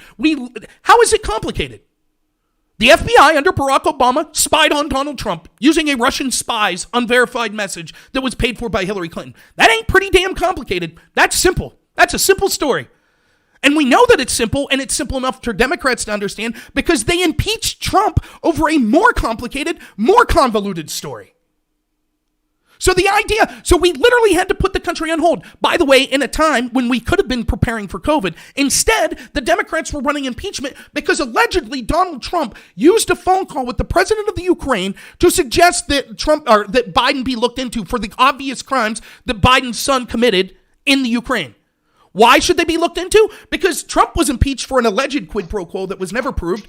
Joe Biden admitted on camera to actually using a quid pro quo to force the firing of the prosecutor that was looking into his son's company. Yeah, again, Bernie Sanders, the progressives, no problem with it whatsoever. Did not care. If Donald Trump would have issued a quid pro quo to force the firing of a prosecutor that was looking into his son's company, you could guarantee there would have been 1 million people marching outside of Washington. But when Obama and Joe Biden did it, no problem. Where are the progressives that care about fighting authoritarianism like Bernie Sanders? Where was he? Did he speak up? Yeah, frankly, I'm more interested in talking about things that we can maybe try to find a little bit of agreement about. You just jumped on one thing there, Joe Biden and his Hunter Biden getting that $50,000 a month thing with a Ukrainian gas company, having no experience working for an oil company. Like that's absolutely, well, first of all, that's not illegal. Is that the crime you're talking about, or is there something else? The crime was actually, I don't even care what Hunter Biden did. The crime is that let me just make it real simple for you. Anytime a member of the executive branch withholds millions of dollars of tax dollars to force the firing of a prosecutor looking into his son's business interests, there should be an investigation. Period. I don't care if his name's Biden, Obama, Clinton, Bush, Trump, doesn't matter. Joe Biden's son's company was being investigated by a prosecutor. Joe Biden admitted that he went to the Ukraine, told them, if you want this $1 billion, he was on the board. Like, that's a little bit of an exaggeration. So, but also a key difference between Trump. Wait, what's that point? He was on the board, so it's no big deal? Well, yeah, because like any fuckface can be on a board of any company or of any like school division or any shit. It doesn't mean it's like. What the hell does that have to? So let me ask you this: so you would be willing to say if Don Jr.'s on the board of directors in a company in the UK, for example, right? He's just on the board. He's getting paid roughly $100,000 a year. We don't know why, but he's on the board. And all of a sudden, the UK says, "Yeah, we're investigating this company." And Donald Trump would have came out and said, listen, we're not going to give you that $1 billion loan that you wanted unless you fire the prosecutor looking into that company. You would say, yeah, there's no problem whatsoever. Don Jr. is only on the board, so it's no problem. You think that's what you would have said? You think that's what the Democrats would have said? I mean, like I keep saying, I'd rather not like talk about this, but I'm happy to get into more. From what I understand, the FBI said, like after investigating, that there was no conflict of interest between Hunter Biden being there and Joe Biden. There's some people talk about some email or some conversation or text that they had between each other, and like one of them raised the question of conflict of interest with the other, and they're like, obviously we're not like, we're going to keep this above board. We're not going to get involved with that sort of shit. Anyway. Like, right, again, the FBI that engaged in a coup against Trump and took the word of a Russian spy and ordered to spy on him. I agree with what you said before too, and investigate all these motherfuckers, all this stuff. Sure. Everyone needs to be investigated all the time. I totally agree with investigations. I can't speak again to the veracity of these claims. I totally agree with you. Look them up. I can give you the evidence if you want. But let me say this: the fact that I don't really care. Look, when I ask you for, I know, and that's what and that's what you are at fault for. Because I ask you, give me the examples. You say Trump was more authoritarian with executive orders. I say, give me the example. You can't really give me a coherent example. I will guarantee you that just real quick. I will guarantee you that if Donald Trump would have used his FBI, I'm just going to mute you. I will guarantee you that if Donald Trump used his FBI to spy on Biden's campaign through information that he paid for that wasn't verified, you would be saying that's the most authoritarian thing you've ever seen a president do. But when it happens under Obama, you say, well, I don't really know about this, and I'm not, that's not that big of a deal. It's complicated. Trump was the real authoritarian, so give me the example. Let's talk about your examples. Give me the example of Trump the authoritarian. Well, to be fair, you're the one that put that claim on me that I said that you said the progressives say that Trump is an authoritarian. You lumped me into that category. I was the one who made that claim. I had some examples that of why that first off, comparing Joe Biden's example of authoritarianism is incredibly complex and like hard to prove, and compared to all the pretty more obvious examples of Trump. So yeah, for example, executive order, using executive order to send troops to the border. That was pretty massive overreach of power. You think? What do you think it was an overreach of power for Barack Obama to issue an executive order saying he was unwilling to enforce the laws that Congress enacted regarding immigration? Which one specifically? Like the idea that he refused right? to enforce border laws and, for example, just made arbitrary executive orders on DACA and things like that? Like, do you believe that all laws are just like instantly just because they're laws? No. And so that's irrelevant. I hate using whataboutisms, but because you use them all the time, I'm going to throw it back at you. I don't know if you know what that word means. Yeah, it's like, so when you make a claim and then it's like, well, what about this? And I use a claim that's saying, well, Trump's trying to break the law or pretend that there's actually things wrong in the election just so that he can get the Supreme Court. When you say, this is the crux of the conversation. Real quick, this is the crux of the conversation. You're admitting that Joe Biden was horrible, but saying you're admitting that Joe Biden was horrible, but saying that you had to basically hold your nose and vote for him because you needed to get progressives down ballot and things like that. And the reason that Joe Biden was preferable over Donald Trump was that Donald Trump was basically anti-people, whether it be authoritarianism, which you claim you didn't say. Though it would be implicit in saying progressives care about people, that you would automatically assume that they would fight authoritarianism, because being authoritarian is the opposite of caring about people. So you somehow say that what Trump did, his actions were authoritarian. It is not whataboutism to show that if your argument is that you would rather vote for Biden over Trump because of these actions, and you show that the administrations that Biden was involved in actually had actions that are the exact same of what you're talking about, and yet you didn't speak up about that authoritarianism, that's not whataboutism. The reason it's not whataboutism because the target that I'm making of the questioning isn't Donald Trump or Joe Biden, it's you. If your opinion is, I find this action to be unacceptable, that Trump used too many executive orders, and I say, do you think it was also an abuse of executive orders when Obama did it? You could say, yes, I think that was as well. Fine. Then that's not a reason to prefer Joe Biden over Donald Trump. But it's not whataboutism. My last point on this was, first of all, I wasn't saying that executive orders themselves are bad. I wasn't saying it's the number of executive orders that are bad. It is the number of executive orders of a certain severity or shadiness, that's a pretty reductive. Okay, so then the argument is you just didn't like that executive order that Trump did. That's it. Again, you were fine with Obama's executive order. I would point to this executive order you cited about Obama. Right. I would wager that it's probably not as egregious as you made it out to seem, as probably just some wording that you didn't like, or that it has to do with immigration, right? Am I hitting the nail on the head there? DACA? Again, let's go back you don't know about DACA, the Dreamers Act? Corruption. I want to go back to the corruption thing because I think it's way more interesting, and I think we can actually agree on something there. So, for example, Joe Biden's son getting $50,000 a year, or a month, pardon me, to work for that Ukrainian gas company, has no credentials to deserve to be there. Pretty bad. We can agree, right? Shouldn't happen. Should be illegal. Right. It's not. Just the way the system works. It's a grift. Corporate grift. If really, what's the word? When you have your family, hiring your family all the time. Nepotism. Nepotism everywhere. So Trump's family, pretty bad for nepotism, eh? How about that? I don't know. If you're asking me if nepotism is bad, yes, I would agree. In fact, I think that the appointment of Jared Kushner would, I believe that you ask me a question and then I respond for 3 seconds and you start interfering again.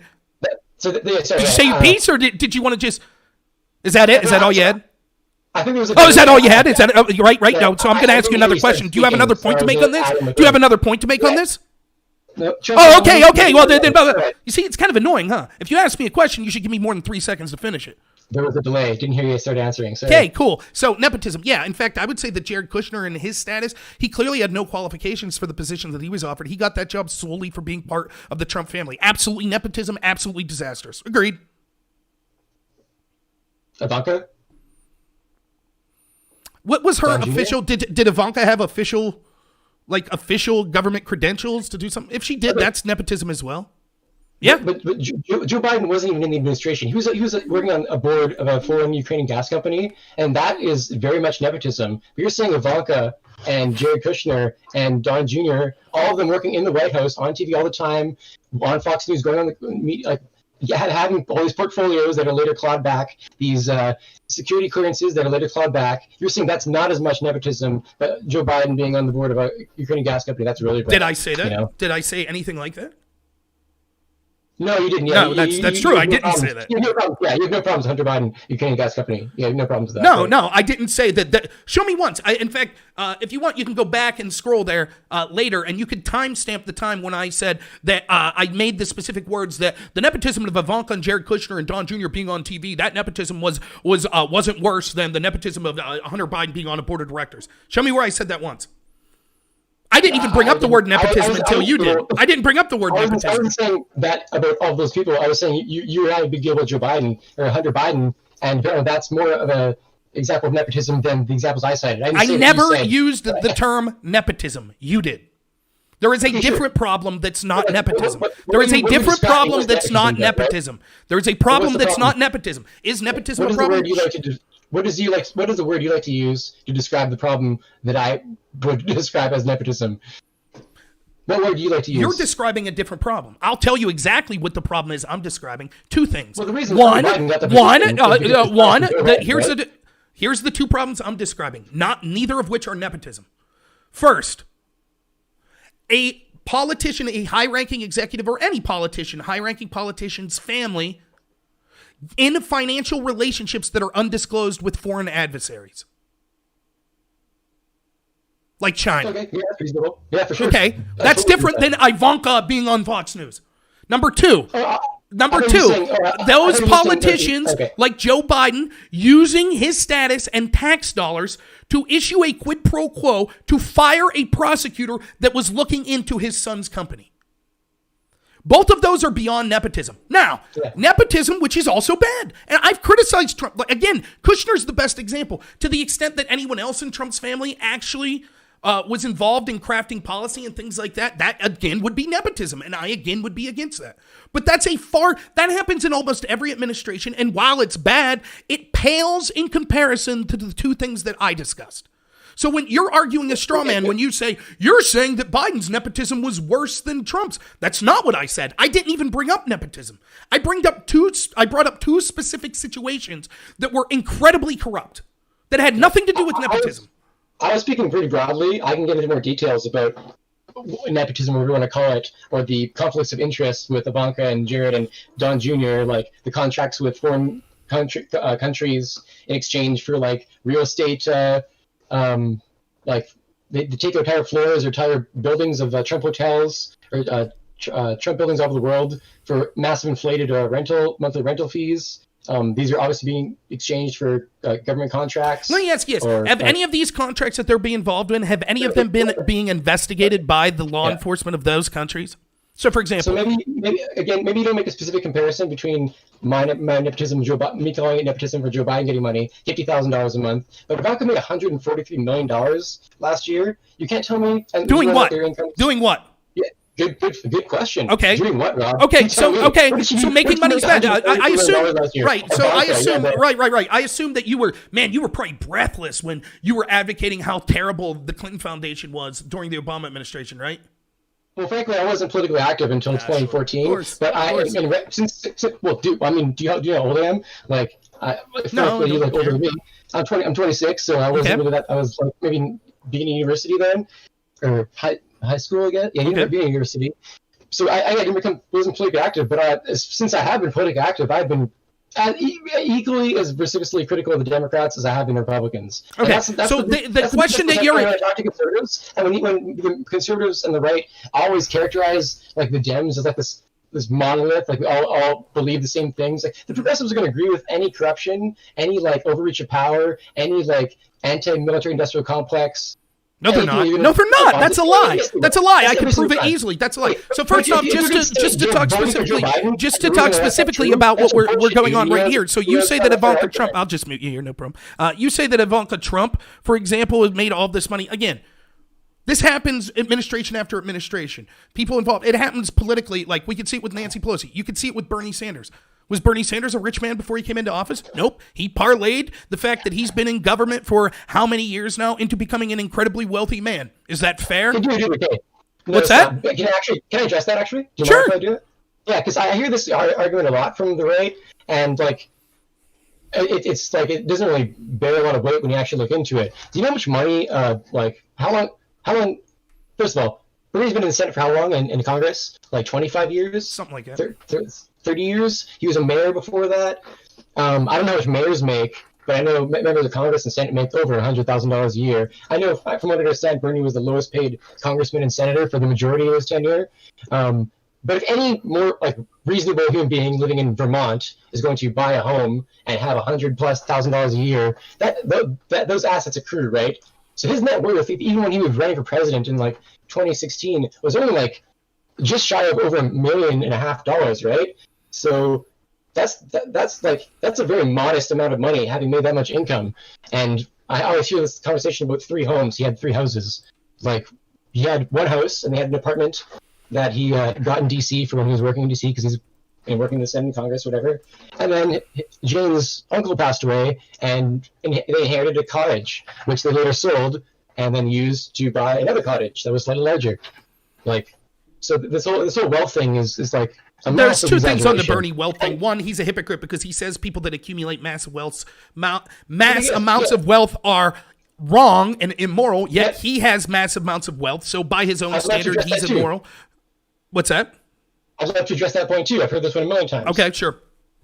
So, do you not agree that people, if you want to change the system, you're still confined to the system you're in, regardless of wanting to change, right? So, like, what's an issue that you want to change America that is, like, I don't know, say you want everyone to have guns. Like, are you going to say you want to go buy guns and give them to everyone? No, it's fucking absurd. If you want, like, us to go to the moon, are you going to invest money to get people onto the moon? No, that's absurd. Like, Bernie's advocating for increases in taxes, increases in expansion of social programs or whatever, any number of things, and he will be hurt by those things once they get implemented. To ask him just to give his money away, just like Okay, fine. You said your piece. So let me use your own analogy there. So you've said your piece. So let me use your own analogy there.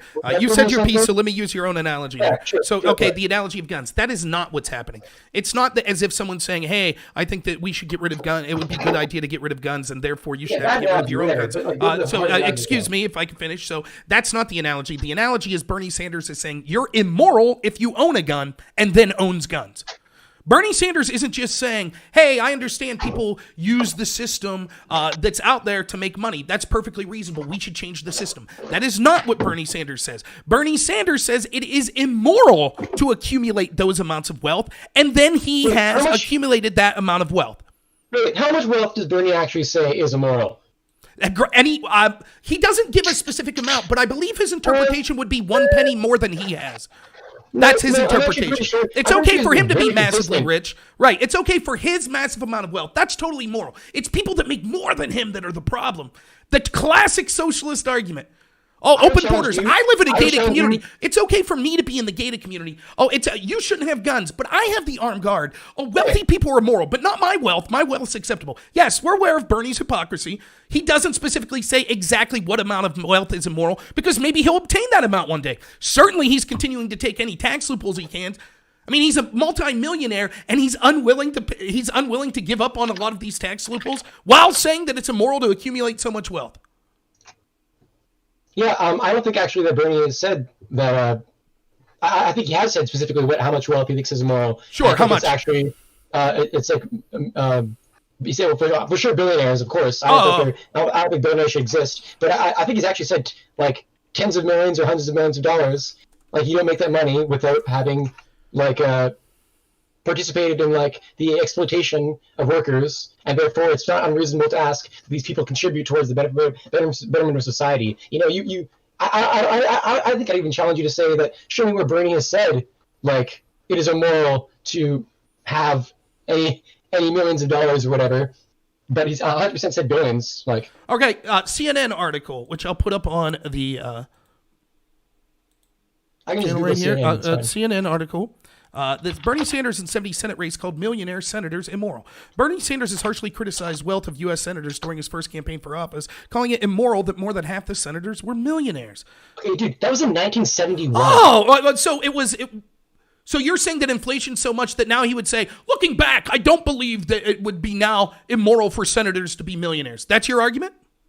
Well, Dude, I want to know specifically which senators in 1971 he's talking to, because I would imagine in 1971, 50 years ago, he probably had just entered the Congress. So criticizing millionaires who had been in the Senate for a long time, probably gotten more and more millionaires. Okay, here we go. According to the same article, according to the Bureau of Labor Statistics, taking inflation into account, 1 million in 1971, which he called immoral, would be nearly 6.2 million in 2019. Therefore, more than 70% were millionaires as recently as 2015.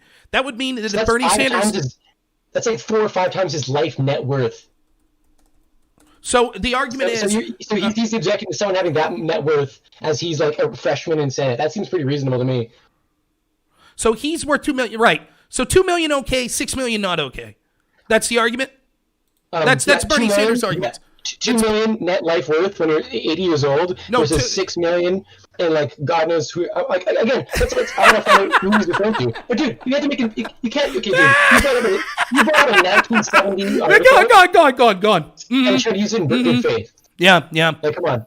Yeah, 6 million, 6 million, horrible person, horribly immoral, 6 million, 2 million, great moral person. Go ahead and keep taking any tax breaks you can. Again, right? Yeah. Again, we're also debating right now, I guess I just realized, we're debating shit that Bernie says. Like, frankly, I don't give a fuck what Bernie says. I want to talk about what I believe, and I want to talk about what you believe. Right. And so what I believe is that when you make the claim that it was worth voting for, there's only one. We both agree. Here's where we agree. We both agree that there's an establishment that's corrupt.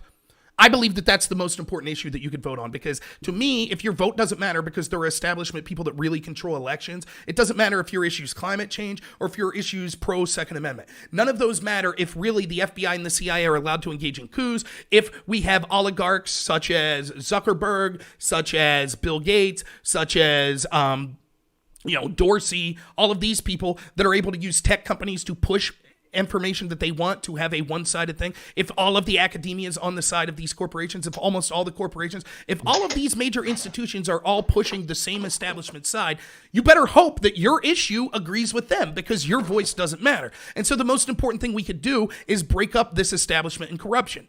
You chose to vote, apparently, as did Bernie Sanders choose to support, as did most of his supporters continue to support, a 47-year-old quintessential establishment politician that got elected on the back of all of these establishment institutions being one-sided for him. Okay, but so I'm trying to figure out how to go approach this here. So you're saying that Joe Biden is the establishment candidate and Trump is absolutely not the establishment candidate. Obviously, we're going to disagree on that maybe a little bit. Okay, so if that's the case, do you think the mainstream media is... Define establishment. Define the establishment then. You basically want me to define how is the Trump establishment, right? No, I want we have a disagreement on who was the establishment candidate, so I'm asking you to define the establishment. What the establishment is, or how a candidate supports them, or is it what is the establishment? Yeah, the establishment is the institutions of power, the corporations, the media institutions, the political legacies, the people who've been in political power for so long. That's basically how I define it. So we agree. So your argument is that Donald Trump. Your argument is those institutions were more in favor of Donald Trump than Joe Biden. That's what I knew. That's what you were going to get to, which is why I was trying to go through that one first. Get right to it. Yeah, of course, Trump is equally as much, or in different ways, or as much as Joe Biden. For the majority of his time, in his political life, before he was a politician, but in being involved with politics, he was a Democrat and donated millions and millions of dollars to the Clinton Foundation. What does that have to do with his candidacy in 2016 and 2020? So you're saying just because someone wasn't in politics, that means they're not part of the establishment? Is that what you're saying? No, that's not what I'm saying at all. I'm saying that they're one part. Being part of an establishment is different than who the establishment is rooting for and who they're backing. It is evident by the own definition you gave, looking at the media, looking at corporations, looking at tech companies, etc., that they all massively and almost universally back Joe Biden.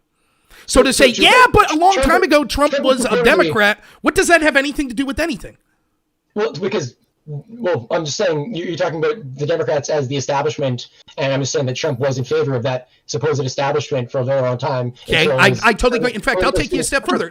Trump was liked by the establishment. Trump was liked by a lot of people in the establishment, Black America, such as Jesse Jackson, etc. He was liked by all of them, supported by people like the Clintons, until he decided to run for office and talk about an America First agenda. In fact, the thing that he said that got him to be anti-establishment, that got the establishment mad, Chuck Schumer told us, when Trump Trump was criticizing our intel agencies and their never-ending foreign regime change wars, Chuck Schumer came out even before Trump was sworn in and said it was a mistake for Trump, the most powerful, duly elected president of the United States, of the free world, the most powerful man in the free world, allegedly. It was a mistake for him to criticize the intel agencies because, and I'm quoting, they would find 6 ways from Sunday of getting back at him. That was the leader of the Democratic Party telling the entire country that elected leaders have to be fearful of the intelligence agencies or they will take them down. This happened. So yes, your argument that prior to that Trump could have been part of the establishment, totally agree. What did the intel agencies do? What did the media do? What did the establishment politicians, even on the right, like John McCain, Jeff Flake, Paul Ryan, what did they do? What did corporations do? What did the entertainment industry do? What did the academia do? Did they back Donald Trump or did they aggressively go after him like no president in modern history? You talk about filibuster as a tactic, but also it's my show. I know you think I'm stupid. Yes, sure. I don't think I'm stupid, but my points are more than one point long. So you've gone to 20 points now, and I'm having a hard time remembering what the fucking first thing you were just talking about was. Okay, let's break it down real simple. Simple question. Ready? What does the fact that Trump was a billionaire, what does the fact that Trump used to be a Democrat have to do with whether or not the establishment backed him or Joe Biden?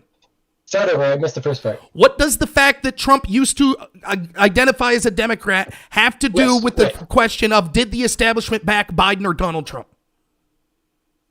Okay. Do you think the establishment is one cohesive, they're all one cabal working together? Almost. You don't see how even these giant corporations like Twitter and Facebook are in competition with each other, or Amazon and Google are in competition, or the Democrats and Republicans are in competition even for their own political legacies and for this game that they're playing, Now, if you allow me to answer, you asked the question, I'll answer. This makes my point even more because you would expect, for example, Twitter and Facebook and Amazon and Walmart and, Google, you would expect all these places, you would expect establishment Republicans and Democrats to be competing against each other. Yet it seems like almost all of them were pro-Joe Biden and anti-Donald Trump, despite their apparent disagreements. How could that be? Dude, well, I would wager that the mainstream media is single-handedly responsible for getting Trump elected. I would say that they gave him, well, we know, empirically from the data, billions and billions of dollars of free advertisement. That's garbage. It's an absolute garbage. It's an absolute garbage argument. So the media went on every day and bashed Donald Trump, so that was free advertising for Donald Trump. So that proves the media is pro Donald Trump. It's laughable if you're going to try to tell me. Yeah, it's an absolute. I've heard this argument before. It's absolute laughable, absolutely laughable. So, for example, when they were on there talking about Stormy Daniels, free advertisement for Trump. Yeah. That was free advertisement for Trump. That was a political donation to Donald Trump when they were, accusing Trump of being a sex offender or accusing him of impropriety and cheating on his wife and using his campaign funds. Or it is overwhelming. Pew Research has showed that 95% of the coverage from network media during the entire election in 2016 and Trump presidency in 2016 up until today, 95% has been negative. And so to say, well, that's in-kind donations to Trump is laughable. It's laughable. Have you heard Art of the Deal? Have you read Art of the Deal, Trump's book? Yes. Ironically, I had it in my bathroom bookshelf and pierced through a bit. And one thing Trump says is all news is good news, whether it's negative or positive. Yeah, I don't care. I don't care. Yeah. So, okay, sure. I don't care. It's so stupid. It's so stupid. So then you would say you would be okay then. You would be okay if the entire, so as someone who supports Bernie Sanders, you would say if the entire media started to come up with conspiracy after conspiracy about Bernie Sanders cheating on his wife, getting peed on in bed by Russian hookers, eating 2 scoops of ice cream, if 90% of their coverage every day was just about Bernie Sanders being a huge piece of shit, you would say, all right, the media is behind Bernie Sanders. Yeah, dude, that's what you would say. That's what you're here to tell me. Once again, you didn't let me finish my point. Had you wouldn't have looked like an idiot. So yeah, I'm not the one saying that the media, that 95% against Trump was an in-kind donation to him. But go ahead, finish your point. Dude, I'm saying this is Trump's perspective. His perspective as he governs is he doesn't really. It's sort of very irrelevant to whether what happens has negative or positive consequences because he just uses this as a distraction to get to the next thing, which is a distraction to the next thing. The media he used that to his advantage, knowing the media was just going to be constantly following him like a pony show because he was for obvious reasons, But have you heard, you seem to be into conspiracies. And how did that prove I was an idiot? You said literally nothing there. Have you heard of the Pied Piper strategy that Hillary Clinton implemented? Yes, in fact, I agree with that totally. That is absolutely true. This is what happened. The establishment Republicans and Democrats saw the rise of populism. I dislike Bernie Sanders. He sold out. So But he was, just let me finish. You asked if I heard this. You asked if I heard about this, so let me finish. So what it was my dream election, even though I disagreed in 2016 with the domestic policies and the socialism of Bernie Sanders, I absolutely would have voted for Bernie Sanders over someone like Jeb Bush, despite the fact that Jeb Bush far more aligns with me with ideas, because I believe that Jeb Bush is part of that establishment, and Bernie Sanders was at least potentially not part of that establishment. And that's the single most important issue to me. So what happened was there was a rise of populism all across the first world. We saw it with Brexit. We saw it in other countries. And so they looked and said, we have to appease these populists in some way. So what we'll do is we don't want to let it be Donald Trump versus Bernie Sanders. So they screwed Bernie Sanders out of the election in 2016. They had it be Hillary Clinton. And then the establishment Republicans were fine with that because they didn't care if Hillary Clinton got elected. That just meant they got to keep their power anyways because they're basically all one big team. So they're like, we'll let the people have their outsider in Donald Trump. And they believed their own hype that Trump was so unlikable, he didn't have a chance to win. The only problem was they overestimated their own garbage and they actually lost. That's what happened. So yes, the media and everything was more positive of Donald Trump during the primary. But as soon as the primaries were over, they were all in for Hillary Clinton. The entire establishment was. So yes, they probably did benefit Donald Trump in the primaries, not because they wanted Donald Trump to be president, but because they wanted Hillary Clinton to have the weakest opponent possible. That's what Hillary Clinton wanted. How is this not proving the point I'm making? Is it conceivable? Is it conceivable that maybe the media focused on Hillary more because more people liked Hillary? Is it I know that's might be a stretch. Is it possible? Your argument, they didn't. Your entire argument is that the premise of your question is wrong.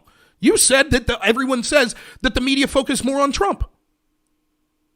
No, sorry, I didn't mean focus. I meant you said that the media chose Hillary, or preferred them, Mm-hmm. That's what I meant. I meant to mean choose. I meant preferred. Okay, fair enough. I get it. That's fine. Is it possible because Hillary's just a more likable person? One, if you ever seen not a likable person, I just mean between the two options, the more likable, and of course the Electoral College won it for Joe Biden, but also Trump. So she won more popular votes, but Trump won the Electoral College. The question that shit happens. Hillary was also a terrible candidate. It's entirely her fault that she lost. Okay, so anyways, it's irrelevant to the question of whether or not the establishment that we both agree is corrupt and needs to be broken up. Why Trump is part of the establishment. Right, real quick. Again, every time I start to answer one of your questions, you just interject and change the question. So, sorry, yes. I want to go back to the first question. Okay, let me answer the question you just asked. Is it entirely possible that a bunch of pro-establishment media people preferred Hillary Clinton? Sure. That is irrelevant to the question of if we're saying that the establishment is terrible, that they're playing a long game that is decades long, and that they need to be taken down. Yeah, you're making my point for me. Of course, everyone in the media, almost everyone in the media, probably did prefer Hillary Clinton. That doesn't make it any less horrible that all of these establishment institutions are backing one political candidate. And then what's even more ridiculous is for people that call themselves progressives, that supposedly would be against that establishment that they think have been screwing over the average people in this country, something that I agree with, that I try to reach out with progressives for. But when I try to reach out to progressives, they say, nah, we're going to back the establishment candidate again. Well, maybe it's just that the establishment likes Joe Biden more. Maybe it's just that they like Hillary Clinton more. Why do you think the corporate, if you're a progressive and you care about the working class people and you care about things like wealth disparity, why don't you think that it's slightly odd that the very people that you think are the worst people in this country, the ones that run these big corporations, are overwhelmingly voting and donating for the Democratic Party? You don't find that the least bit odd? There's so many things you said. I have 8 points in my brain. I want to go around. I don't know how to prioritize them. First, I would say I don't know that big tech necessarily do support Joe Biden. You look at the largest Facebook. Okay. Dude, let me finish. You look at the largest media content creators on Facebook, for example. It's Tim Pool, Ben Shapiro, fucking Alex Jones, all these things, and constantly people are trying to get them to be censored or to moderate some of the hate rhetoric. And time again, you see them pushing turning a blind eye to it.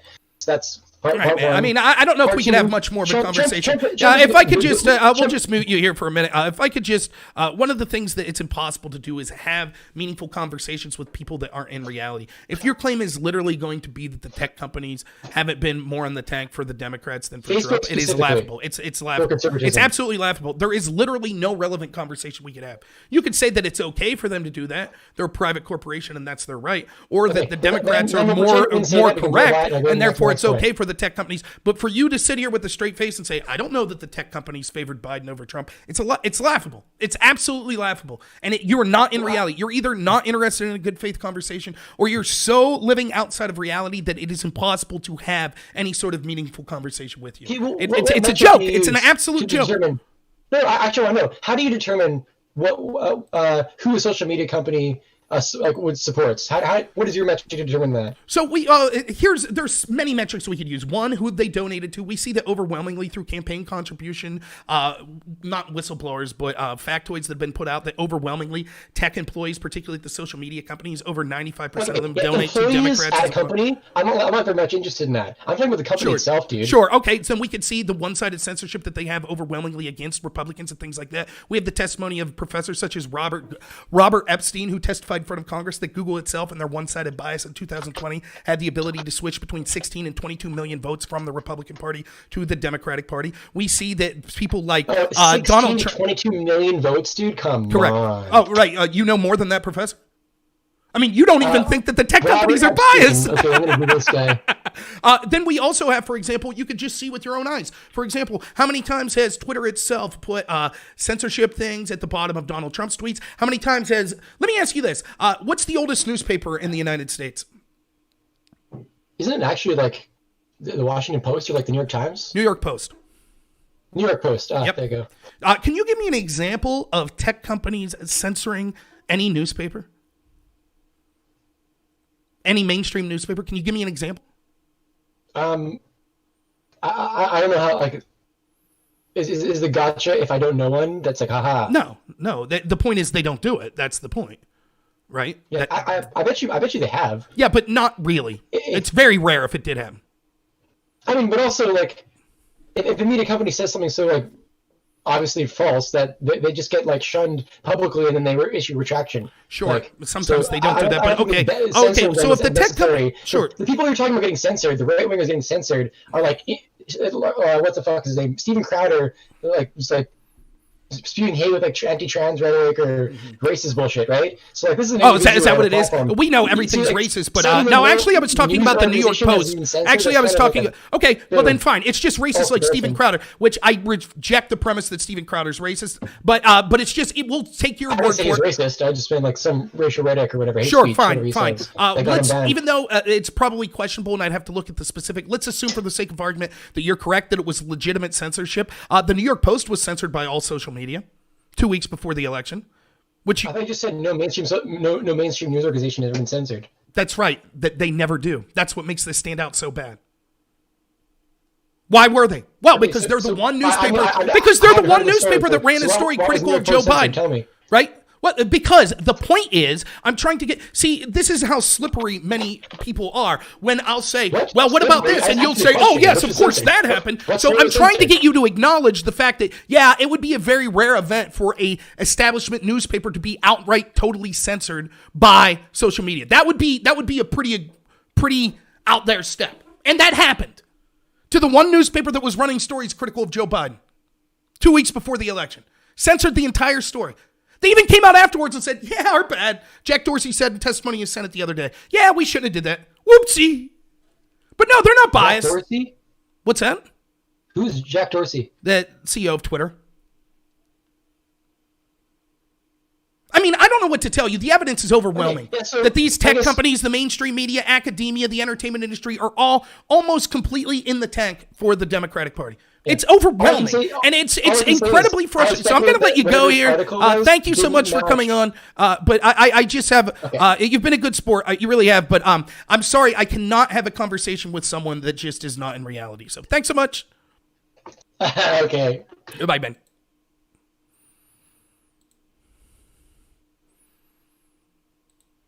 Yeah, it's not worth my time. And you could see this is the frustration I have, and it overwhelmingly is with people that identify as progressives. Now, someone can ask me a question on the other side. I exist in reality. Nepotism with Trump? Did I say, well, no? I said, yeah, of course. Jared Kushner, it was horrible nepotism. Right? Like, I'll answer that question honestly. All the time. I criticize Trump all the time. When you deal with people like I deal with routinely that I have discussion with that say something like this, I don't see evidence that the tech companies lean left. It's a joke. You know, just like the person I debated that looked at the murder, the Antifa murder of Aaron J. Danielson.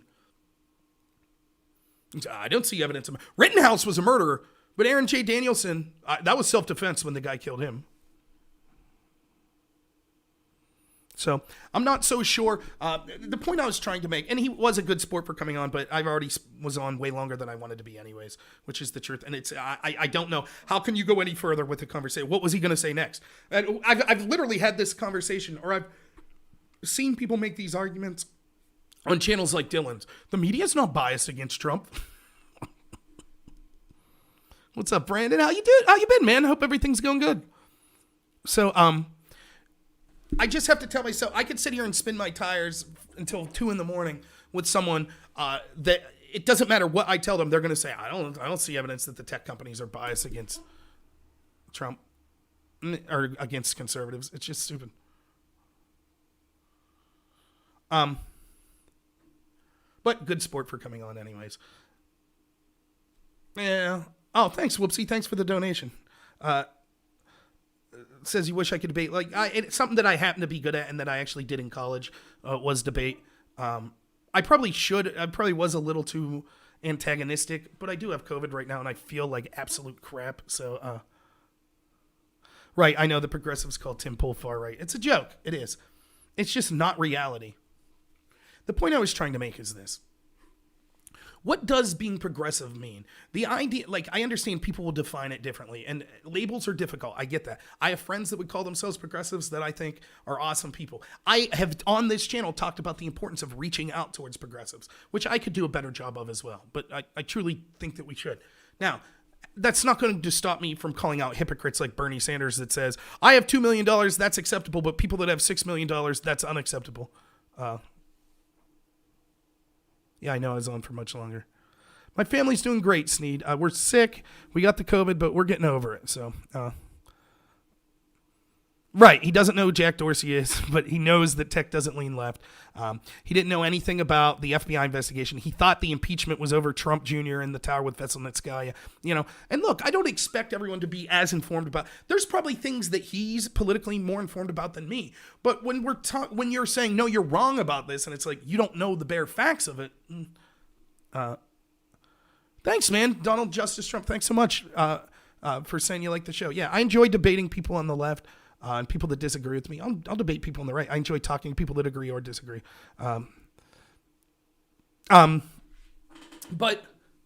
you know, I look at progressives, if I'm looking at them in the best positive light, where I think I could connect with them is, I think that they have a righteous anger, which I share, that our government has not been working for the average people. They just have a different way. They basically think, well, we need more government to solve it. I think the government's the problem, but I don't think they're terrible people because we both have the same goals. We both want the people, you know, I don't want anyone to, if it was up to me, it would be utopia. People wouldn't get sick. Everyone would have a job. Everyone would have money. Everyone would have a house. Everyone would have health care. But the question is it better to mandate that through the government, which I think screws up 99% of the time, or is it better to have more individual responsibility? Now, obviously, there's some sort of combination that needs, but I lean more towards liberty, personal freedom, and responsibility. But I understand there are good arguments on the other side, and people could reasonably disagree. But because of that, it would seem the thing that is most anathema to what the progressives that I just illustrated would believe would be actual authoritarianism by the establishment that has been responsible for screwing over those working class people for the past 50 years. It's the entire problem I have with Black Lives Matter. Well, not the entire, but people that support Black Lives Matter, it's backed to you by most corporations in this country. And by most Democratic politicians that, are you ready for this, have ran the institutions in these Democrat-controlled cities. So you look at a place like Milwaukee and you say, institutional racism in Milwaukee. Who's been in charge of the institution for 50 years? Democrats. Okay, we'll vote Democrat again to change. Who's responsible for institutional wealth disparity? Corporations. Okay, we'll go right along with the corporations. And what are you doing? Burning down inner city black neighborhoods? And criticizing Trump supporters that also feel that the government hasn't helped them in the past 50 years. That's who you demonize. Meanwhile, Chase Bank and Nike and all of these other corporations that legitimately have screwed over poor people around the world, they sit back smoking their cigars, laughing their asses off. Look at that. Nike runs sweatshops, but no one's calling them. LeBron James isn't calling them out. He's making millions with them. Because they say, Black Lives Matter. So, well, then you're innocent. You're good. You're good to go. The first revolution from the wealthiest against the poorest. And the people involved in that revolution think they're doing something to help poor people. It's a joke. We're going to vote for the most establishment corporate politicians ever in order to fight the establishment and corporations. And Bernie Sanders is backing. Well, Donald Trump's worse. Okay, what did Trump do that was worse? Well, executive orders. Okay, which executive order? Well, I'm not really saying executive orders, but he's been an authoritarian. Okay, tell me how. Well, he sent troops to the border. And? DACA was an executive order by Barack Obama. One of the most responsible, the order most responsible for unchecked illegal immigration, when a president said, I refuse, what's the president's job? What's the executive branch? To enforce the law. We have three branches of government. We have the legislative branch, which is to write the law. We have the executive branch, which is to enforce the law. And we have the judicial branch, which is to interpret the law. So Congress passes laws on immigration. Barack Obama is duty-bound to enforce those laws. He says, no, I'm going to issue an executive order refusing to enforce those laws. Now, the progressives have no problem with that. They didn't say that's an abuse of executive power. They didn't say that. But then as soon as Trump's like, we're being overwhelmed at the border, so it's within my rights to send troops to the border to protect us from foreign invaders, they say, oh, that's an abuse of power.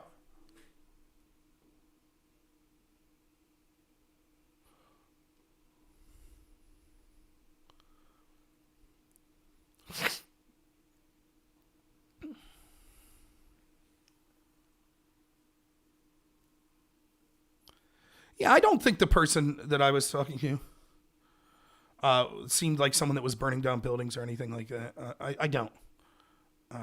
But he probably supported those that did.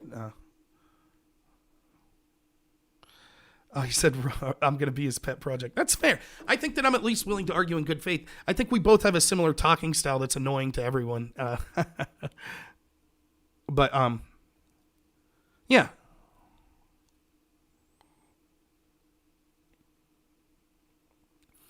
So the idea that there is nothing less progressive than the FBI working with the mainstream media, working with academia, working with corporations, working with the entertainment industry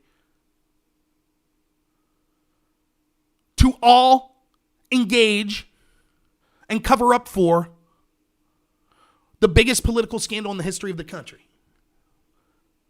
Weaponizing the most powerful intel agency in the history of the world to spy on your political opposition.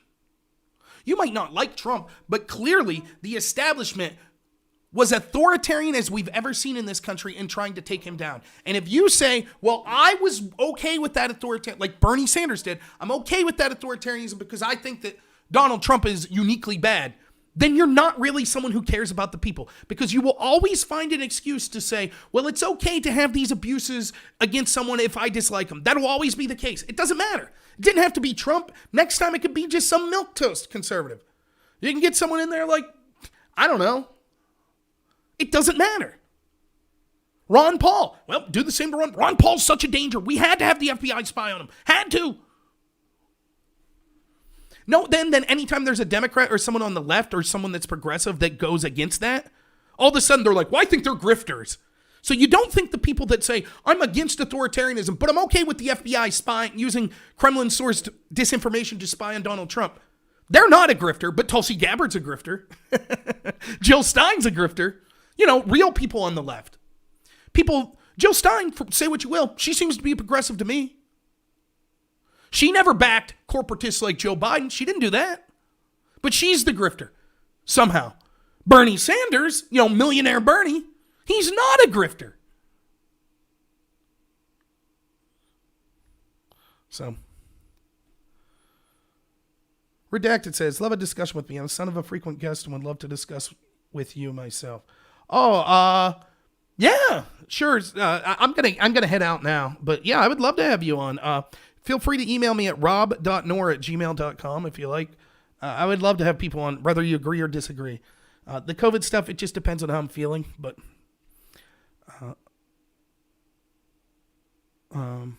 so, all right, I'm going to head out. So just to wrap up, I don't mind getting distracted. I think the show goes better like that, but the show went way longer than I anticipated. As far as COVID, I feel worse today than I have. Actually, it honestly does feel better to sit here and talk and yell and things like that. Even though that's not yelling for me, it's just how I talk. But it does make me feel better. As soon as I can sit down, lay down, I'll start to get a fever and stuff again. So my fever was a little worse today than it has been. My taste and smell is almost completely gone at this point, and I have more of a headache. But other than that, I feel pretty good. The wife's fever was a little lower, but still having the exact same symptoms as me. Yeah, thank you for all the well wishes, everyone. Thank you for new people. Thank you to my guest. I don't know what name he wanted to go by, but his name on the chat was let me see here. Can you, if you're still here, can you type what your name was, or can anyone type what their name was? I do apologize for that. That's not good form, but I do have COVID brain today. Oh, jeez. I think there's been too much chat. Caden.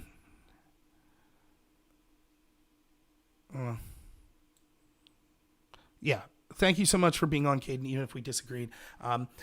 You should look up some of these stories, and it's incredible. It's incredible to me that you don't think the tech companies lean towards Joe Biden. It's incredible. But still, thank you for being on. You didn't seem to be a bad person at all. So I do appreciate that. So thank you, everyone. I will do a day 5 update tomorrow at some point, which will be Thursday. Friday, if I'm feeling good, I'm supposed to do Dylan Burns' podcast or show. So, topics. Some of the topics I'm not that interested in. Is it immoral to scout PS5s? I basically don't care at all about that topic. Was Trump correct to withdraw from the Middle East? And should we force vaccinations, basically? They're more nuanced than that, the topics, but that's it. So look forward to that Friday. I think that starts at 8 o'clock. So as long as I'm feeling good, I'll do that. I think Dylan's pretty cool, and he understands if I would be feeling tremendously ill, I wouldn't be able to do that. But so far, look, I don't anticipate that anyway. So, all right. Thank you so much, everyone. I really appreciate it. Thank you for the donations. Always appreciate it. If you like the show, please like and subscribe. Recommend me to some other people. Like I said, my email is rob.nor. I'll put that up here. If you want to be a guest on the show or anything like that, just let me know. Even if you're just randomly on here, a lot of times I bring people on. So I'm feeling all right, Rational. My video went an hour and a half longer than I wanted here. So, but all right. Thanks so much, everyone. I got to head out. I really appreciate it. Until tomorrow, as always, have a good one.